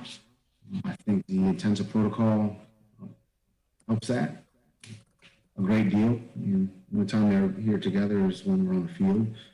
So it kind of takes care of itself from that standpoint. As far as having someone who is on the roster, but we don't see him at all. Those discussions, given the way things are set up right now, I don't foresee something like that. But I think we'll always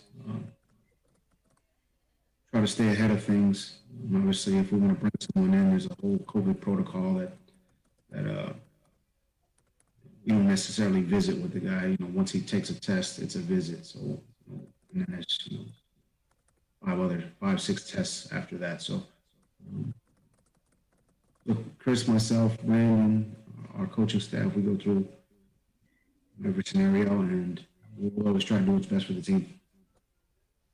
Let me tell you something that I think what they'll do is what happened in Denver this week.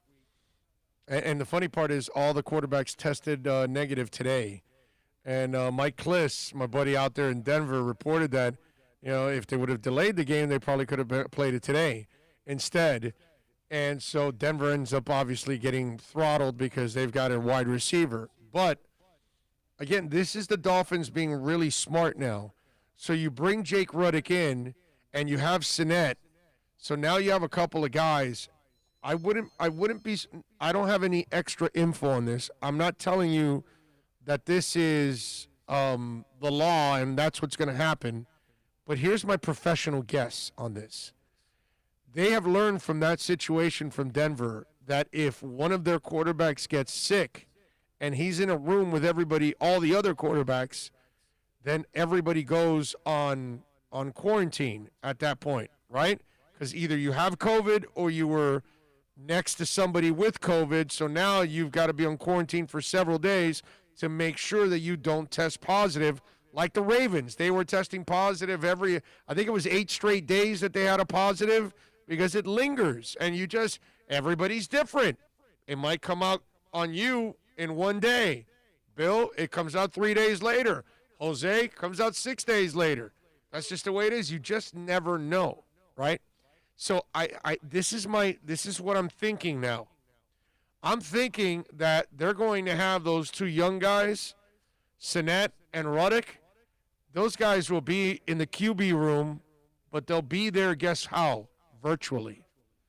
I bet you they won't be next to those other guys. So just in case the everyday guys get sick and everybody gets in quarantine, they will have a Jake Ruddick and a Sinet to depend on.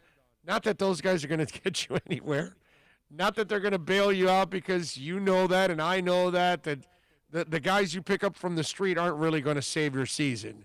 If you get hit by COVID and it ravages our quarterback room and you lose Fitz and you lose Tua, it's over. Okay, it's over.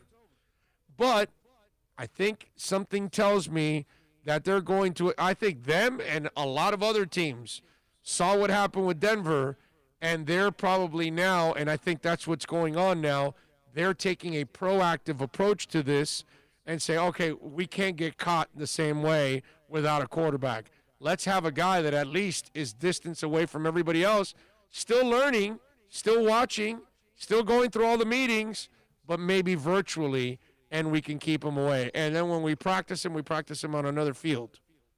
Something along those lines. I can see something like that happening, and maybe that's what they're going to do. Again, Flo doesn't have to tell us what he's going to do, but something tells me that is going to be the key there. Let's see. Go ahead. Continue. Cam?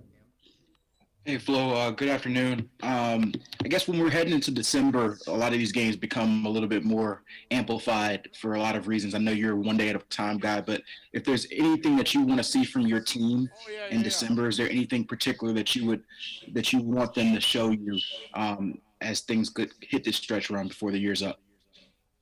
I think over the course of a season, the hope is that the team is building. And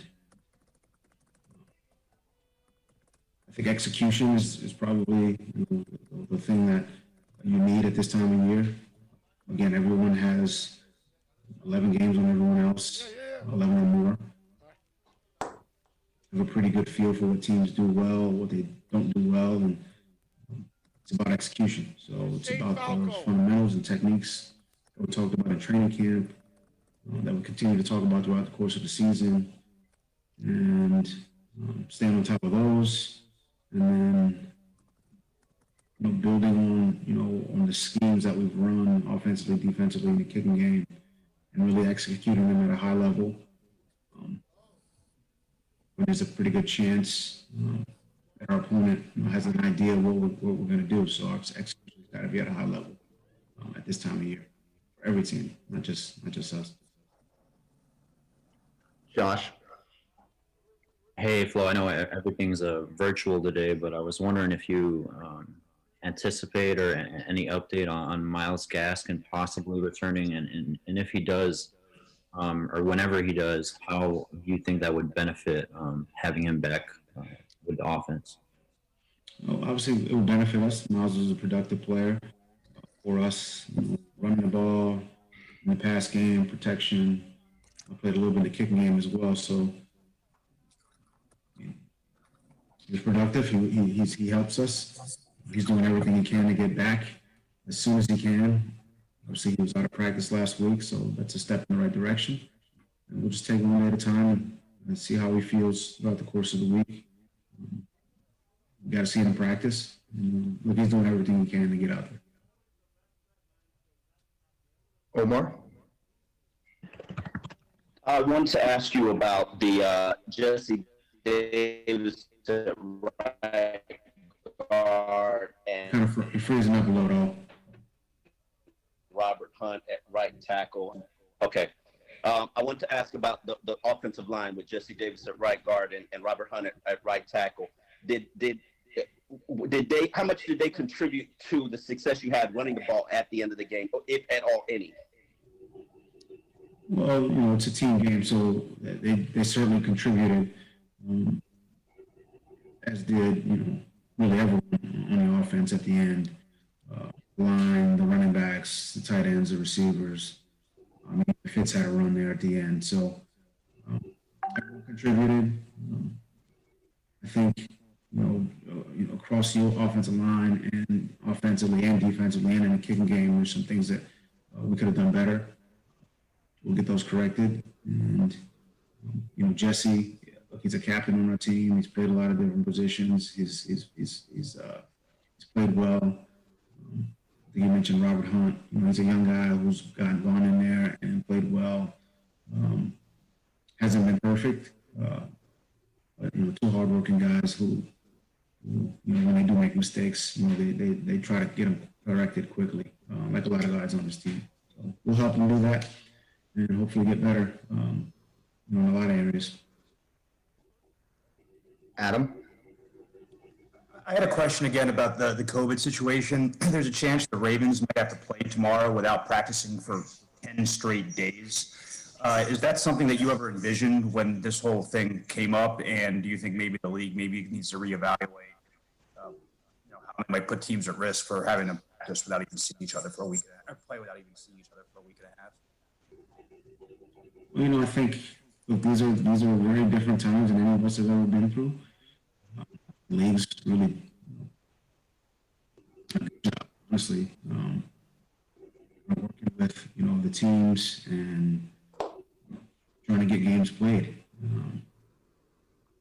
Again, we all have to be flexible. We all have to be able to adjust.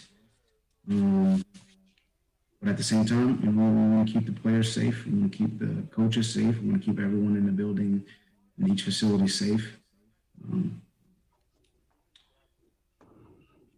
Playing without practice, I would say that would be tough. There's no doubt about that. But at the same time, look, every team's got kind of core concepts, core defensive, core offenses, core kicking game, core things that they do. That I think they'd be able to execute. I'd like to think our team would be able to. So if those were the circumstances, then we would have to deal with them. And at the end of the day, we can only control the things that we have control over. And if put in that situation, we would do our best. That's all you can do. Steve? Ryan, this is the first time you've been the head coach of a team in a playoff race in December. Will these games feel different for your team? Do you want them to? No, I want to feel, we need to take this one game at a time. I think this is a game that, these guys have played since they were kids. We've coached it for a while also. So to make it into something that it's not, it's about fundamentals and technique and execution. So that's how we'll approach it. That's how we'll prepare. We're not going to change anything. We'll just go out there and prepare the right way, practice, walk through, and try to execute the game. How? Brian, I wanted to ask you about Ahmed. How close might he have been to being available yesterday, and what's the prognosis looking forward to the Cincinnati game for him? He's making progress. Again, another young player who's doing everything he can to get out there from a treatment standpoint, from a rehab standpoint. So hopefully we'll get him out to practice this week, and we'll see how it goes throughout the week. Cam? Flo, I know you guys haven't practiced yet this week. Do you have any inclination on when you'll have a ability to see if Tua can go this week, if it'll be closer to the end of the week or middle of the week? Are you able to determine that at this point? No, not. We'll see how it goes. Obviously, he was limited on Friday. And he's treating, he's rehabbing, and we'll take it one day at a time. And again, I don't even want to get ahead into Wednesday's practice. He has the things he did today. He'll have some things he'll do tomorrow, and just take that, try to improve on a daily basis, and we'll see how it goes on today, tomorrow, and the ensuing days. Omar? I wanted to ask you about, I know it's a one day at a time approach for you, but for every team, it's about making it to the playoffs, pushing for the AFC East division. Obviously, the players know the stakes that they're playing for. At any point, do you address that with them? No. You just take, you can't get to where you want to get without handling what's right in front of you. I mean, I don't know, maybe some other people can. That hasn't been the case for me in my life. You don't just jump to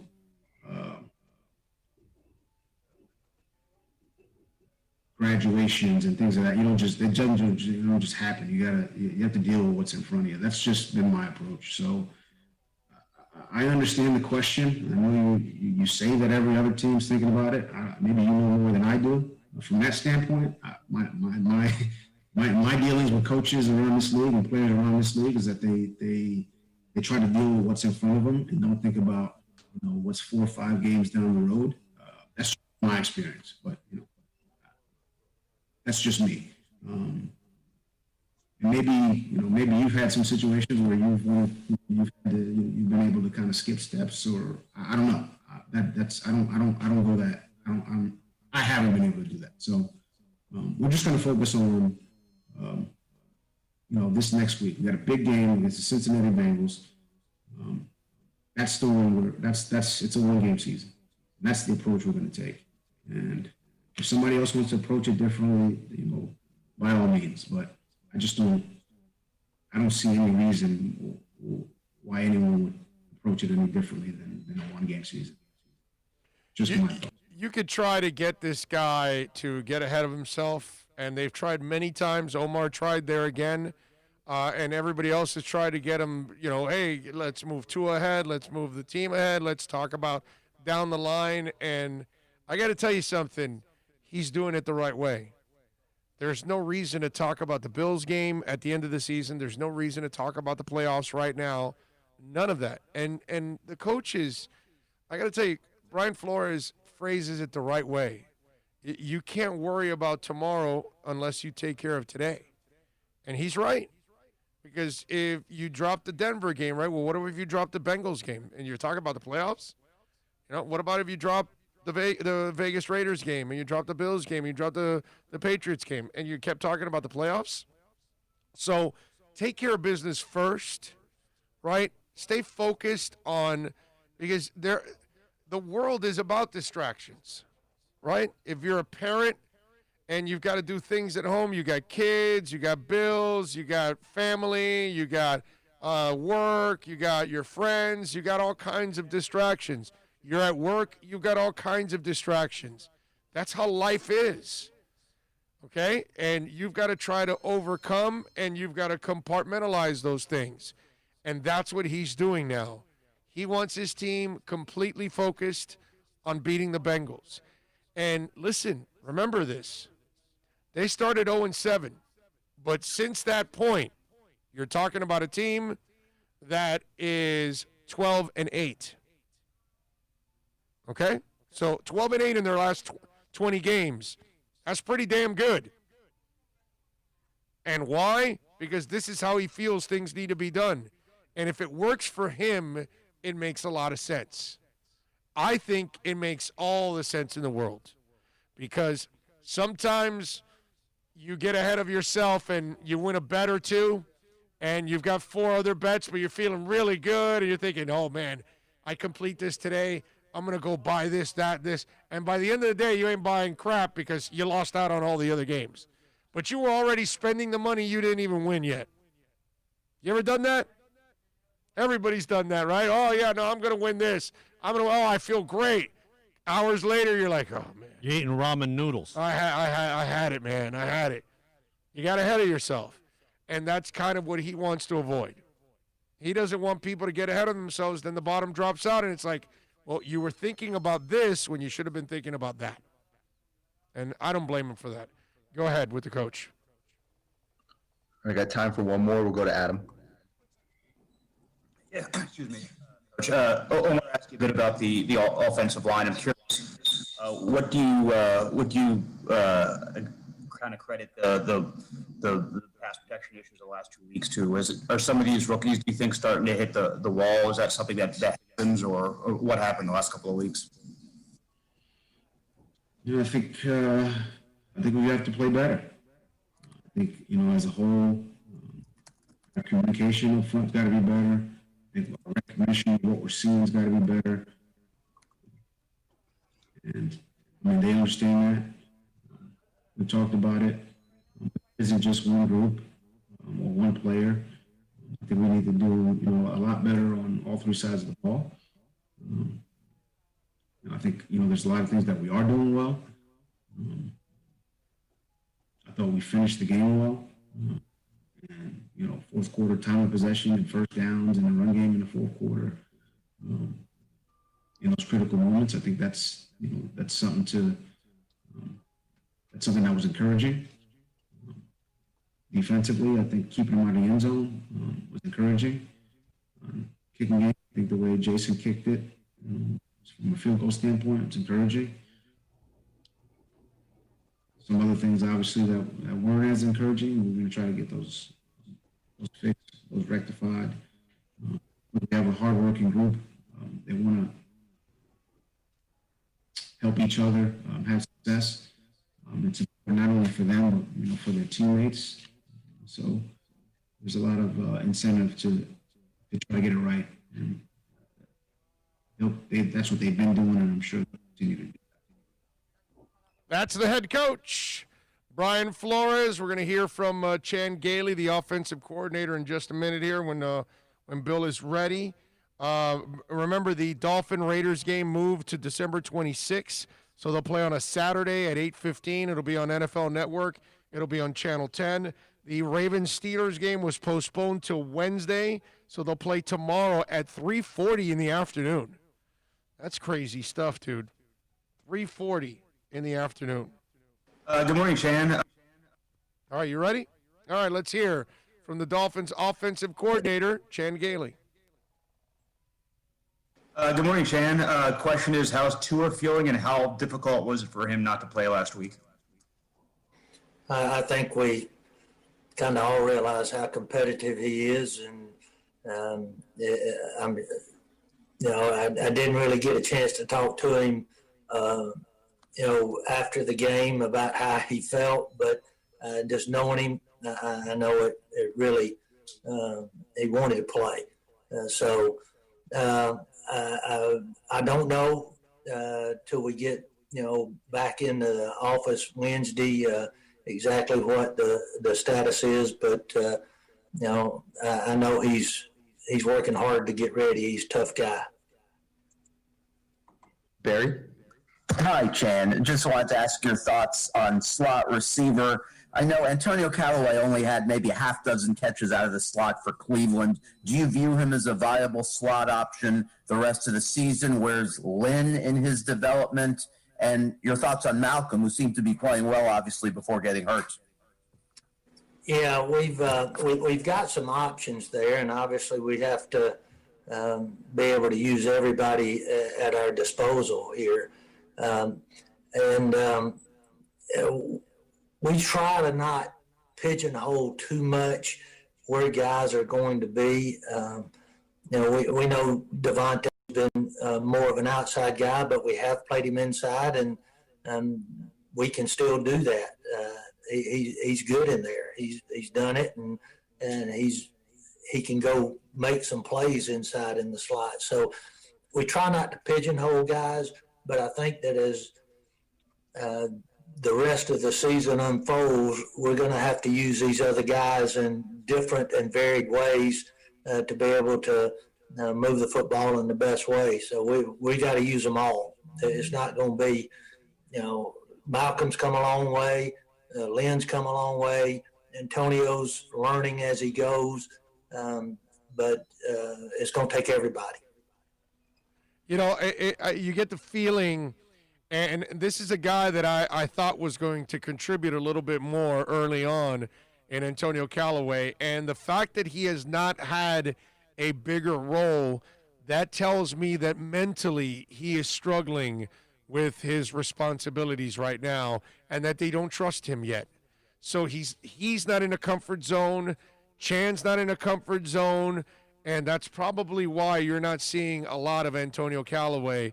And to me, I got to say that, I was wrong. I thought he would play a little bit more at this point because he was already there for several weeks. He was there for a couple months, working out and getting in shape and getting mentally ready and all of that.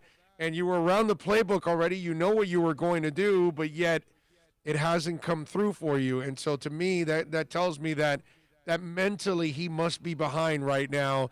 He's not where he's supposed to be.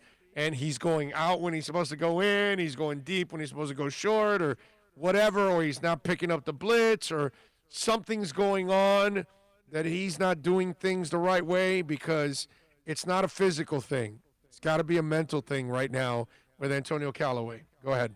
I wanted to ask you about, we know that Fitz has a good mastery of this offense and has the ability to alter and change plays.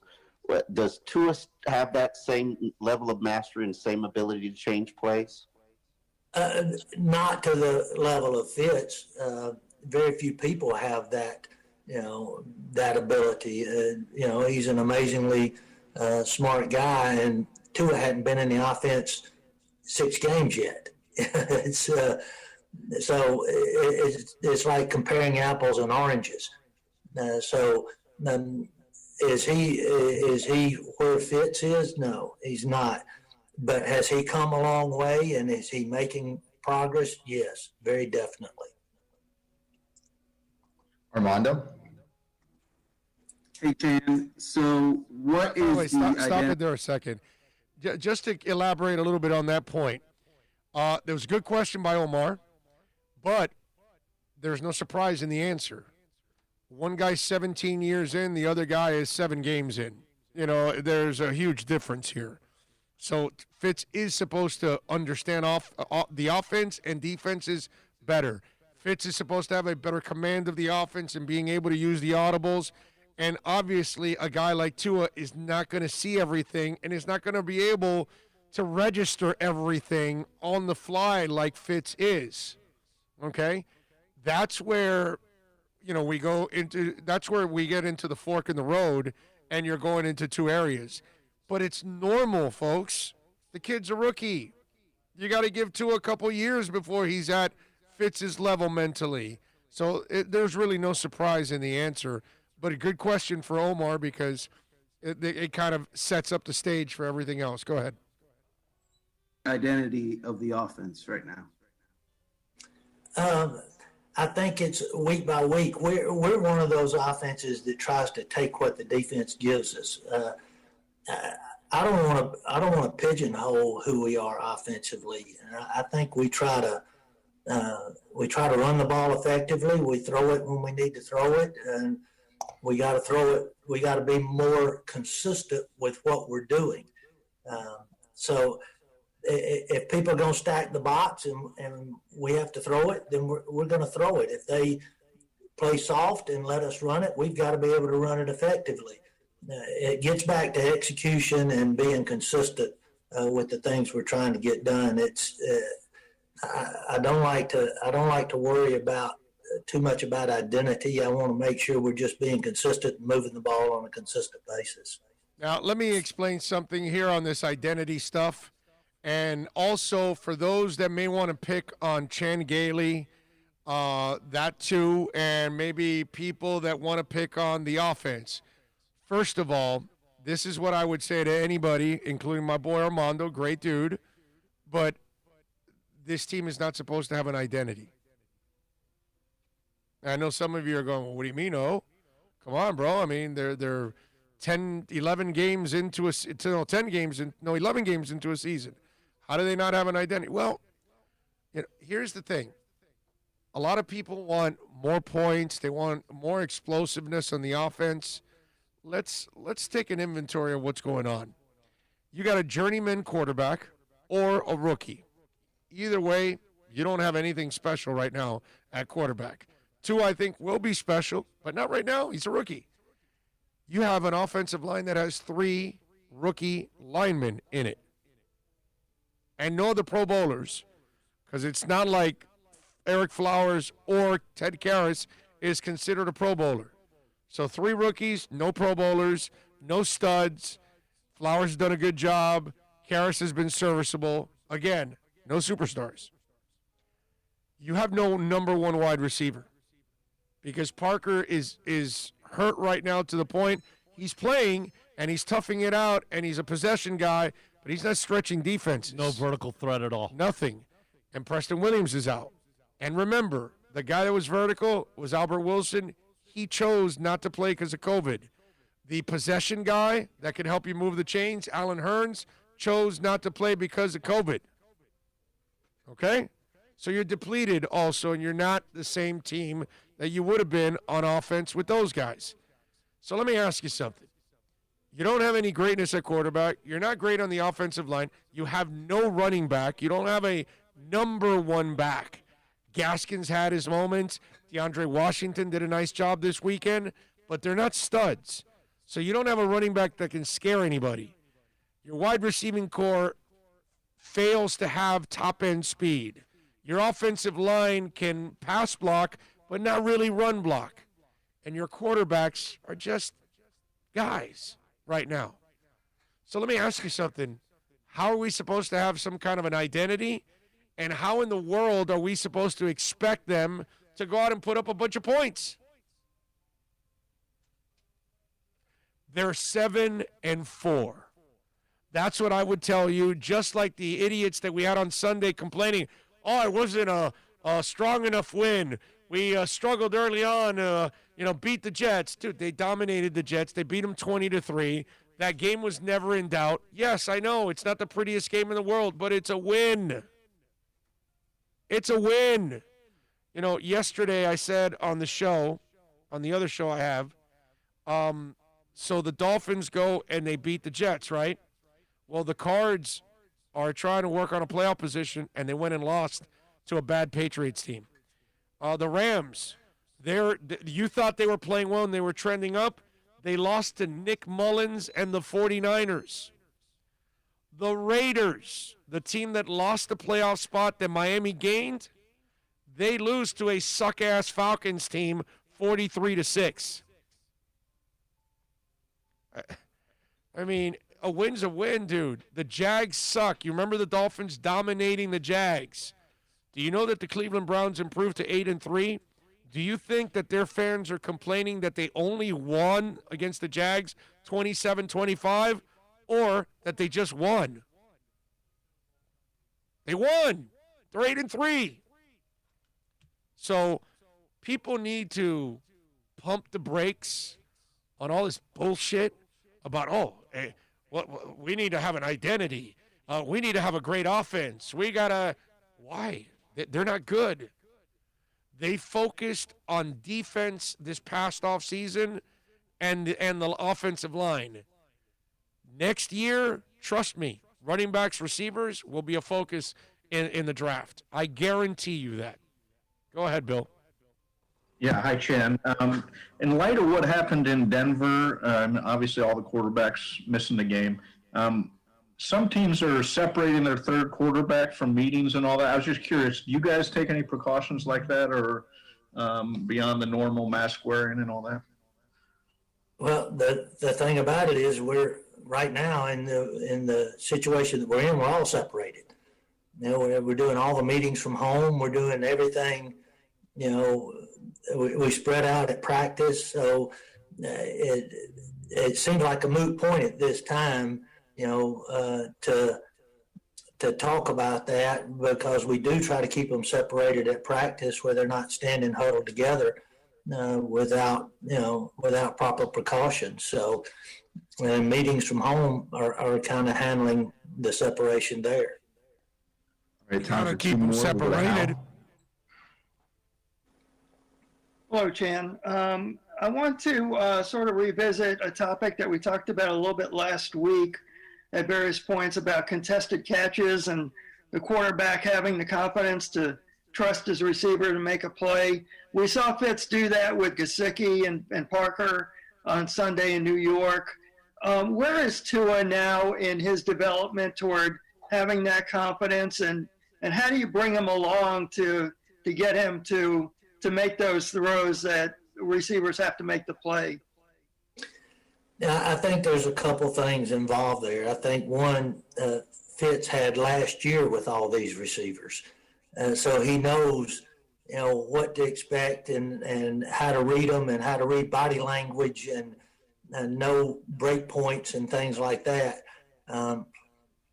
Tua has had 4 games with these guys. And so I think there's a learning process that goes on there that you have to get a feel for it. You have to understand that. And is Tua at that point yet? No, but I think we will get there at some point in time. I'm hoping it's sooner than later, and I think he's getting a better idea of it. And then he threw a couple balls in Denver that were a sticks route on the right side to Devontae that was like that, where they're not just standing wide open, that you gotta throw it and give them a chance to make a play.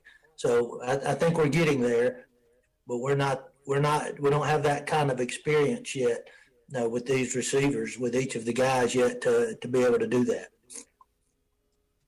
Final question, Cam. Hey, Chan, you guys have had a lot of guys leading your backfield throughout the season for different reasons. Seems like you guys are getting close to getting, Miles and maybe Salvon back. Do you anticipate Miles, kind of resuming his previous role, or how do you think that's going to work out now that you've got, different guys in the backfield? I think it depends on everybody's health. I can't answer that question today. I think we got to see how healthy everybody is. Somebody like Miles that's missed 3 weeks, what's his conditioning level? There's just so many things up in the air right now to try to answer that question. I think that's probably a question for maybe even all the way to Sunday before we really know what's going to happen on that. There you go. That's Chan Gailey, baby, addressing the Meteors today. Appreciate all of you, as always, out there. Big O, I disagree on your Parker assessment. I think what you see is what you get, hurt or not. That's not what you saw last year. Last year, he was actually stretching the defense, and he went downfield. I just don't see this guy taking the top off the defense. He's had a hamstring injury, and obviously it's lingered. You know what I mean? He did it last year. This year, you could tell he's not himself, man, and he's kind of gutted it out. But he's at least he's been able to stay on the field with injuries. That's something that he wasn't able to do in the past. So I think I disagree with you. I think he can. I just think it's something that he's not able to do right now too. Let's see. Drew Boo says, I would like to beat the crap out of parts of the fan base.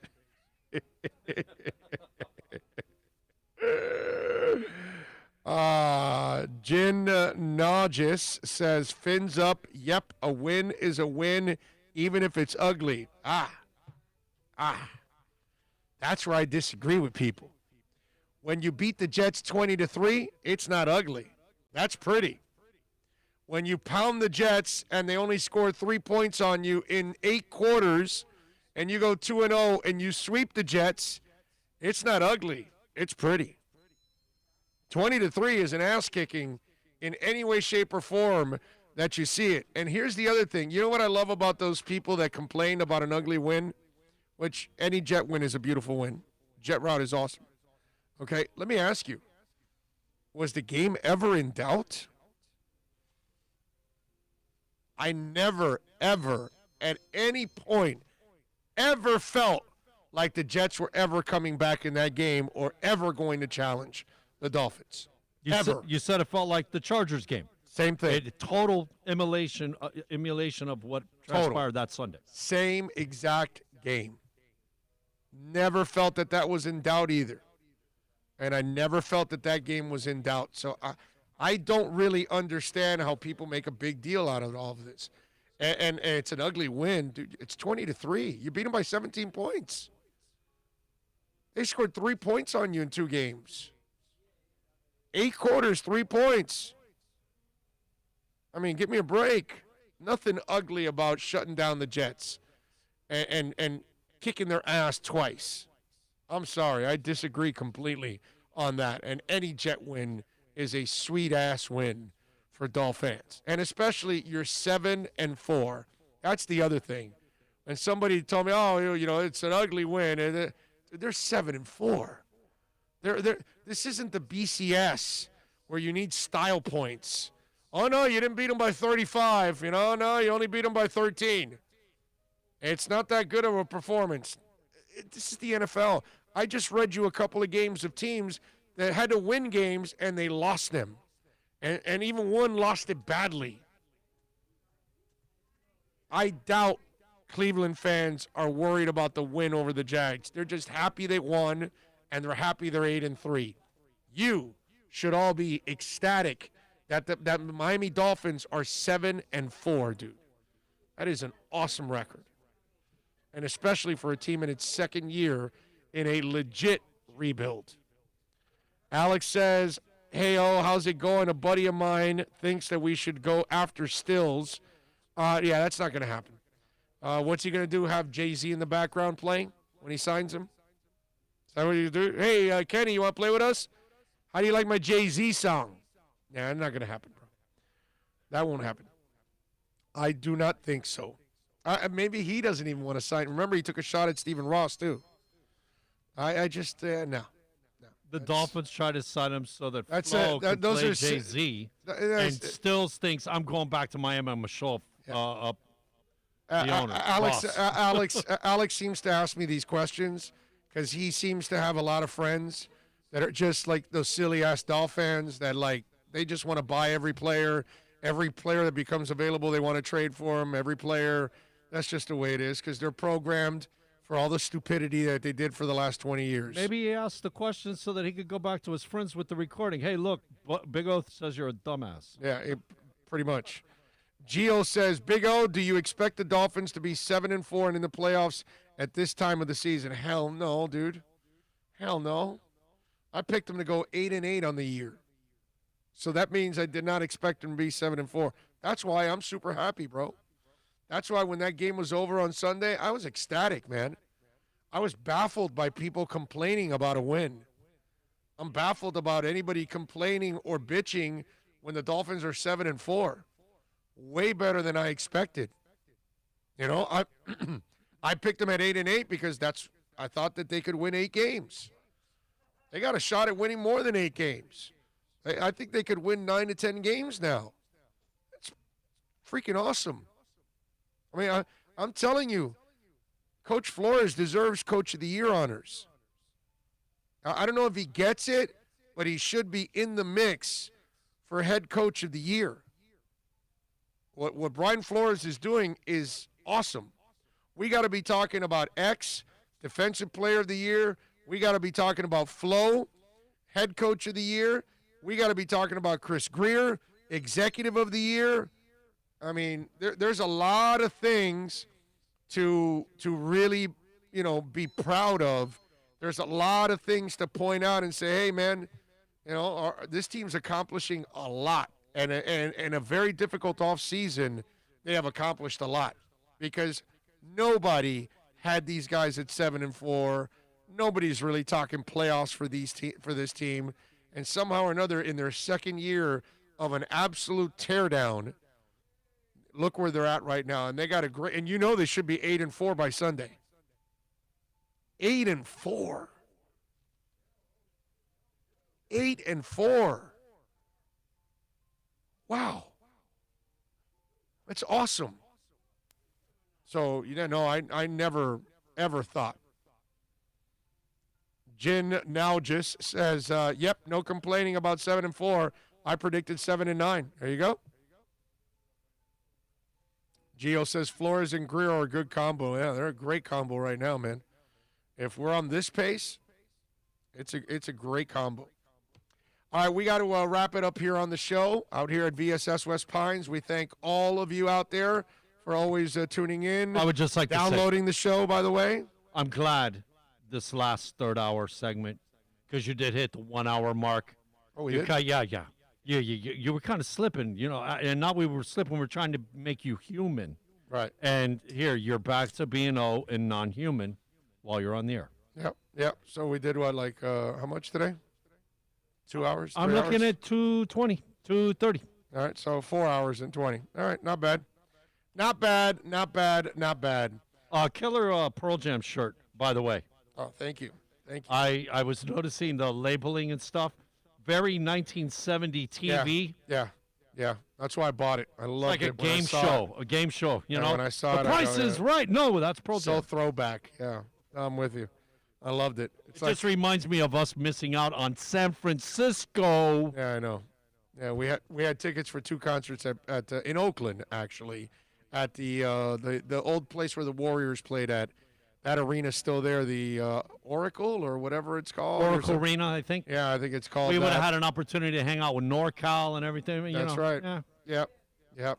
Probably play a joke on NorCal and drag him into a Pearl Jam concert and make him suffer. He'd go kicking and screaming. Okay, like he wouldn't go. He We'd wouldn't have- go. Yeah, like, yeah. We'd have to like knock him out and then get him in there, and then when he wakes up, oh my God, I'm in a Pearl Jam concert, and then and then that's get it. up and walk out again. Yeah, that's it. We got to like tie him down, put him in a straitjacket, force him to listen to. How about to a Eddie Pearl? Vedder for How 2 about hours? a Pearl Jam and Guns N' Roses? That's it. Concert. How about that combination? That's it. That's what we'll do to NorCal. We'll sneak him in and we'll tie him down and we'll force him to listen to Guns N' Roses and Pearl Jam in back-to-back concerts. How do you like that, NorCal? Would have been fun, bro. Torture. Yeah, man. And I haven't been to Northern California in several years, man. Would have been nice to go back there for a little bit and have some fun. And I know that place inside and out, so it would have been really cool to hang out there for a couple of days, and probably would have been obviously your tourist. What's it called? What am I? A tourist guide? I would have Well, been your the tourist pier, guide. Alcatraz. Yeah, I told you I got to see. I want to go see dinosaur trees, redwoods, and obviously Haight-Ashbury. Yeah. Okay. No, but then there's that thing that on the top. Oh, of the curve, the street. Yeah. Yeah. I know what Gotta you're do that yeah, stuff. Supposedly, You gotta ride it. You gotta ride a trolley. Do you know this? Well, you got to run and chase and jump on a trolley. Yeah. Well, that's if you want to get arrested. Well, Or just get on the trolley. Okay. The street that you're talking about, with the plant, with the plants in the center, supposedly you're not. You can't just drive through. You have to be a resident of that area. Like Yeah, they you gotta have walk it. They've got it closed off. You can't go driving No, anymore. I know that. Those days are. Yeah. And obviously, I've done the drive. well, but you were I was- back in the day. Yeah, it was 20 years ago. You got to be like grandfathered, type 20, it of. was 20-something years ago already. There you go. It was Keep like- showing your age. It Well, was, it was you know what? It was 96. As I say this, the baby's turning 21 tomorrow, so you could do that. Yeah. Yep. Reminds you of your age. Love it. I love it. So thank you all out there for tuning in and supporting us any way you do with the downloads, live, all of that. You guys are awesome. Remember also to subscribe to our other show, which is the Onside Zone. Okay, because it's Onside Radio, Onside Zone with Big O. And subscribe to that. iTunes, Spotify, Podbean, Stitcher, Google Play, Amazon, Pandora. We're all over the place, dude. It's like almost everywhere that you find podcast, you'll be able to find our You are podcast. savoir-faire. Yes, we are like savoir-faire. We are everywhere. And remember, if you want to catch us on Onside Radio, download the MyTuner Radio app. That's exactly what it's called, MyTuner Radio. MyTuner Radio. Or Radio FM app. Those two apps are there. You can download them, lock in Onside Radio, and listen to us every day. We got 14 hours of live and local talk every day from 6 a.m. to 8 p.m. And we got the Dolphins postgame shows, too. Also there on Sundays. We'll be there for the Bengals and Dolphins. We'll be doing the postgame there. Y'all be safe. I love you all. Mask up. Wash your hands. Keep your distance. Let's kill this thing already off, man. It's killing too many Americans, too many people around the world. Let's be smart. I love you all out there. Go Dolphins, go Heat, go Canes, go Marlins, go Panthers, go Inter Miami CF, go FIU Golden Panthers, go FAU. Love you all. You going to go any further north? No, right? No. South Cut off. Florida. That's it. So fly. I like that. So fly. Everybody enjoy your evening. Stay safe. Bye-bye.